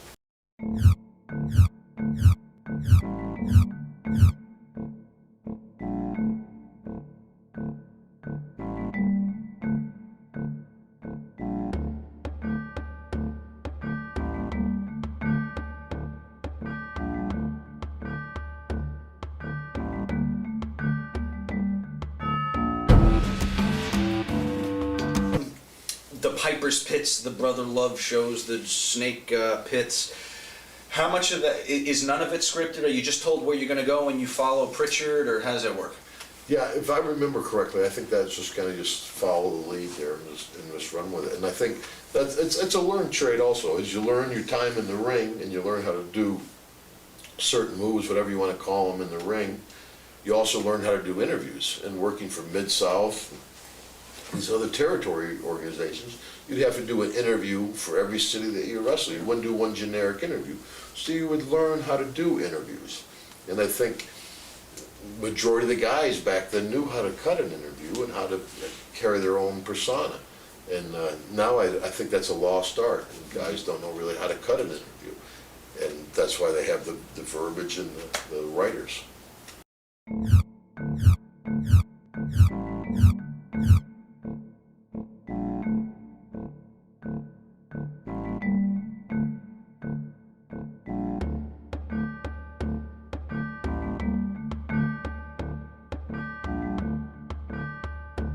Jesse, I got along okay with Jesse, and of course, when he was the governor, everybody was blasting him. But I said, how many governors can you name today? Everybody knew who the governor of Minnesota was, Jesse Ventura, and he brought a lot of interest to the state. And I think even now he's politically active.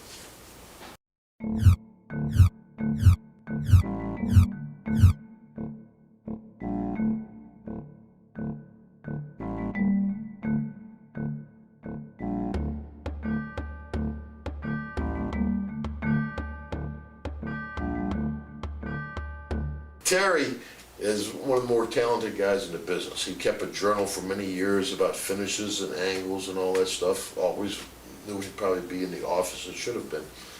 But Terry's probably one of the guys that puts his foot in his mouth more than anybody I ever met. I mean, if he just learned to keep his mouth shut, he'd do so much better. But he would say things and he had a lot of heat with people. And I think that's part of the deal with the Red Rooster, because Terry's a GQ guy. He's like Flair and DiBiase. I mean, they'd be on the road for a month and they still got the crease in their pants, their tasseled loafers. I mean, they were GQ kind of guys. So to make Terry Taylor a Red Rooster was probably one of the worst things you could do to the guy. Where, you know, if Terry, like I said, if he went with it and really just, you know, shaved his head and get the Rooster deal and really embraced it, I think he would have done well with it. But you could tell, as me with the janitor, if they give you something like that, take it and run with it. Don't do it, oh shit, this is what I gotta do, cock-a-doodle-doo. No, cock-a-doodle-doo, man, take it over the top. And it's a business, and that's what Terry should have done. What In my does opinion. it mean? Something, the Red Rooster? Is it just face value? They want him to walk around like a rooster, or is there some history to the term Red Rooster that I don't know about in the business? Not that I'm aware of. I think it was just a deal where a guy like Terry Taylor, you know, who was the GQ kind of guy, it was kind of a rib on him to be out there crowing like a rooster.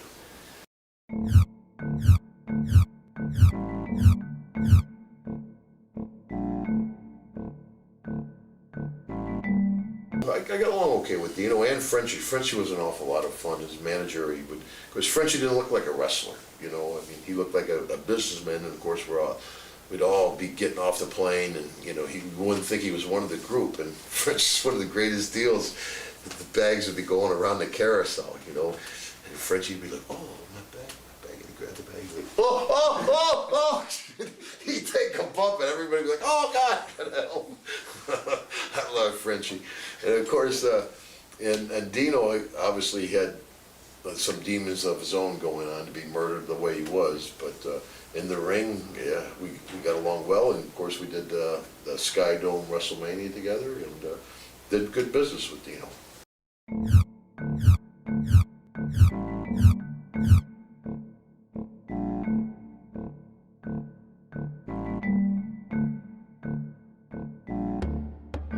Was this a rib on Dusty? On African Dusty? Dream, white guy talks black. African Dream, white guy acts black. I think, well, everybody's got their own take on it. My take is, the way I understood it, is I think they wanted Gang, George, who's a good friend of mine, married to Mary Ellis, a friend of my family's for years. Him and his wife been together for a long time. But he wanted to take some time off. And as a one-man gang, he was a big, impressive, tough man. He really was. And they were like, well, we got this deal going with Hogan, and, you know, you're going to go with Hogan at the one-man gang. And he's like, I'm going back to Louisiana. You know, I want to go back on, I got this time. So he went back to Louisiana and came back. This is my take on it. Yeah. Came back, and I think as kind of punishment, they were like, well, okay, you're going to be a king. And there, unlike Terry Taylor, who didn't embrace it, Gang embraced Akeem and made it work and did business with it.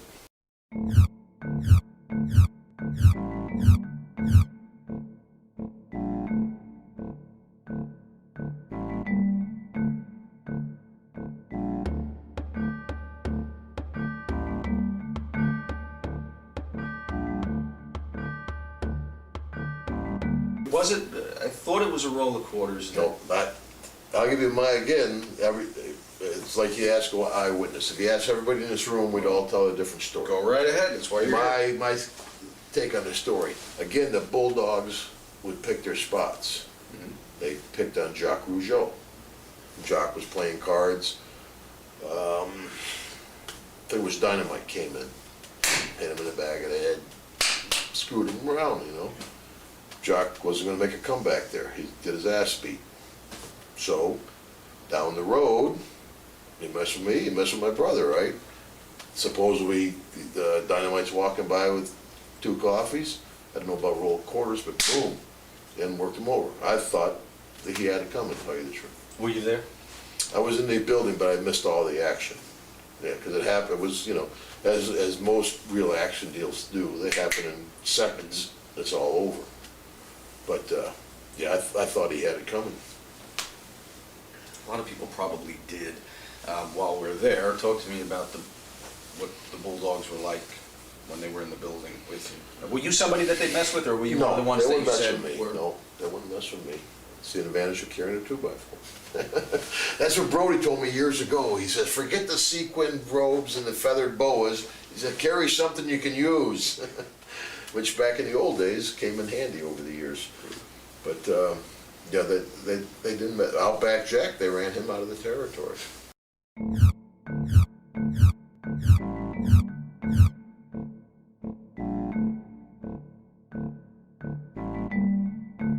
Arn, I get along with. Tully I met back in the old days when I worked for Joe Blanchard in San Antonio.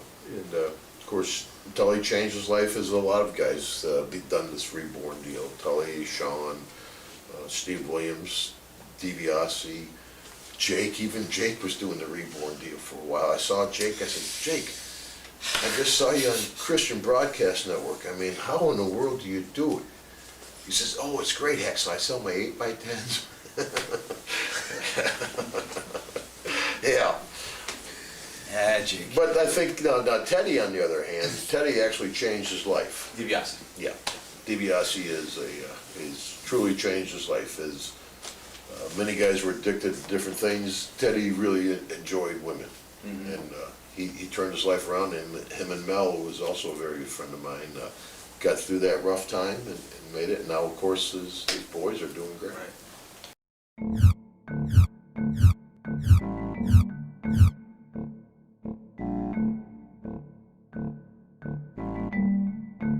And that was my big break at Mid-South. I came in from San Antonio into Mid-South, and then Vince started running the WrestleMania series. And when Dog was the first one to jump ship and come up to WWE, or WWF back then. And of course, when Dog left, I went from the second I went to the top babyface spot, so that really opened up the door for me. And then WrestleMania 2, Jake came up for WrestleMania 2, and then they were coming into WrestleMania 3, and Watts, of course, wanted to keep me there, and he paid me well. Bill screwed a lot of people, no question about it. He was a vicious man back in the day. He changed his life. I mean, he would have, like some young guy would want to get into business, he'd have me or Doc or some other amateur get out there and roll around with a kid for 10, 15 minutes and blow him up. And then Bill would get in there and stick him in a sugar or something and hurt the guy. He was a mean person, but he treated me well. He liked me, he liked Dog, he liked Steve Williams, he liked the jocks, you know, the guys that came out of the athletics. But when Dog came up, bumped me up, and then Snake came up for the second one, and Jake called me and says, you need to get up here because things were really cooking. You know, they just started the action figures. People say, Hacksaw, I got your doll. I said, they're not dolls, they're action figures, brother. Of course, it's always hard. I'd be picking up after my daughters. I'd have a couple Barbies. I'm like, oh, hi, Hacksaw. You have Hacksaw dolls in the house? Action figures, brother. Yes. Oh, yeah.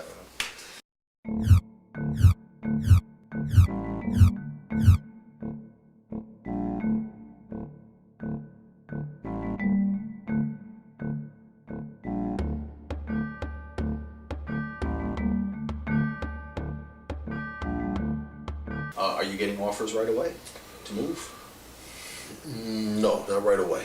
I think once Hogan went down there, that's when, yeah, I think Turner had it before Hulkster went.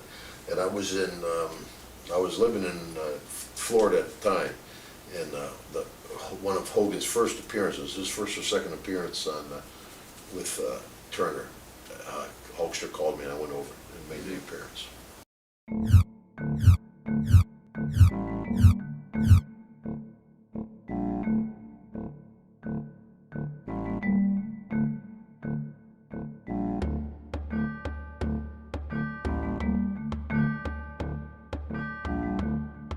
Were you guys forced to do any promotion for the boxing? Not too much for the boxing, but the bodybuilding. Remember the WBF, World Bodybuilding Federation? And again, the Kurt Hennig story. We're down in Florida somewhere, and they're going to do a big tug of war with the bodybuilders, right? Of course, we're at some beach, and it's all sand and the water and everything. The bodybuilders are getting all the oil. They're all greased up. They're looking great, And so we all get a hold of rope, and so Kurt goes, on 3, let go. So it's 1, 2, and 3. Boom, we let go of the bodybuilders. I'll take a bump in the sand. They're covered in oil, so they get up there all sandy as shit. But we kind of resented the bodybuilders because the WWF was hot. We were generating income for the company, and he offered contracts to the bodybuilding people. And they weren't bringing in no money to the company, and they were making more money than a lot of the wrestlers. It didn't last long, though, anyway. Didn't last long, no.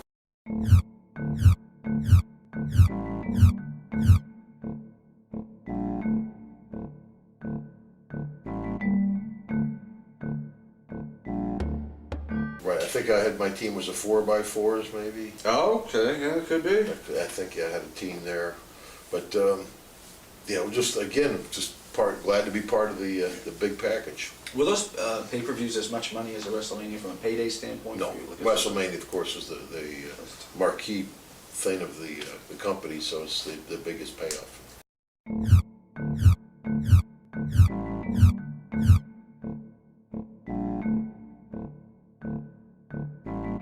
Talk about those kind of guys, the enhancement guys, the guys you respected, and Sure.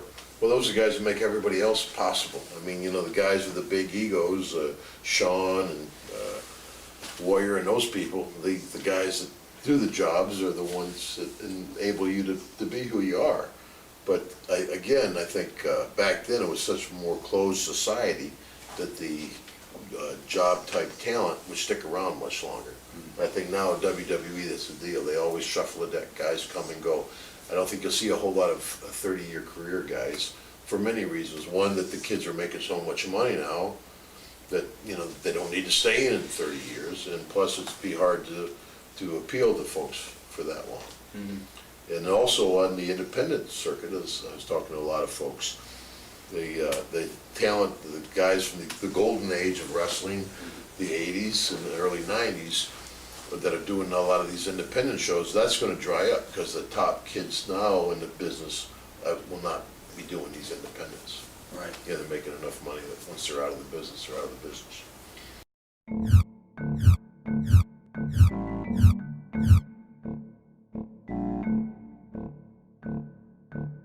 John and I were tag team partners for quite a while. It was me and John against Andre and Haku. And Andre didn't like Big John, and John was weary of Big Andre. And there was a whole lot of friction there, which I was on the outside looking at me and Haku, even though Haku was a legit tough guy, and we would stand back and watch that deal. And Andre was very abrupt with John, but John never made a stand with Andre.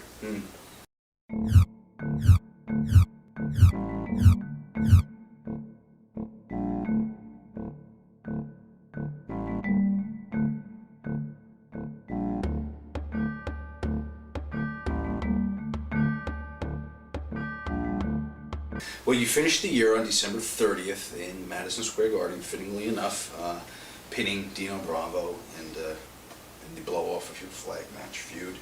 1988, quite a year. I will give you the regular non-kayfabe handshake. No, thank you, brother. And thank you very much. Well, my pleasure, man. Taking a trip down memory lane. Nice to go back and remember those times and remember some of the guys. And Like I said, a lot of guys are bitter about the business. A lot of people like to think of all the negatives that happen in this business. But like I said, there's a lot of guys, Bob Backlund, Tino Santana, myself, Piper. We lived regular, normal lives, and the business has been great to me. I'm not bitter. I realize when I'm going in that sooner or later they're going to say, that's enough of you, you're out of here. But I had a great time. I was able to travel the whole world. I've been to every state in the Union, every province in Canada. Like I said, 30-something, 35 countries. It's been a great ride, and I'm going to hold on to it all the way. People say, how much longer, Hacksaw? When they stomp on my fingers, I'm like this, and they're stomping on it, but not yet, man. Well, continued success, I hope. Thank you. And thank you. One more hole before we go, brother. Come on, kid. Ho! Hang on, tough guy.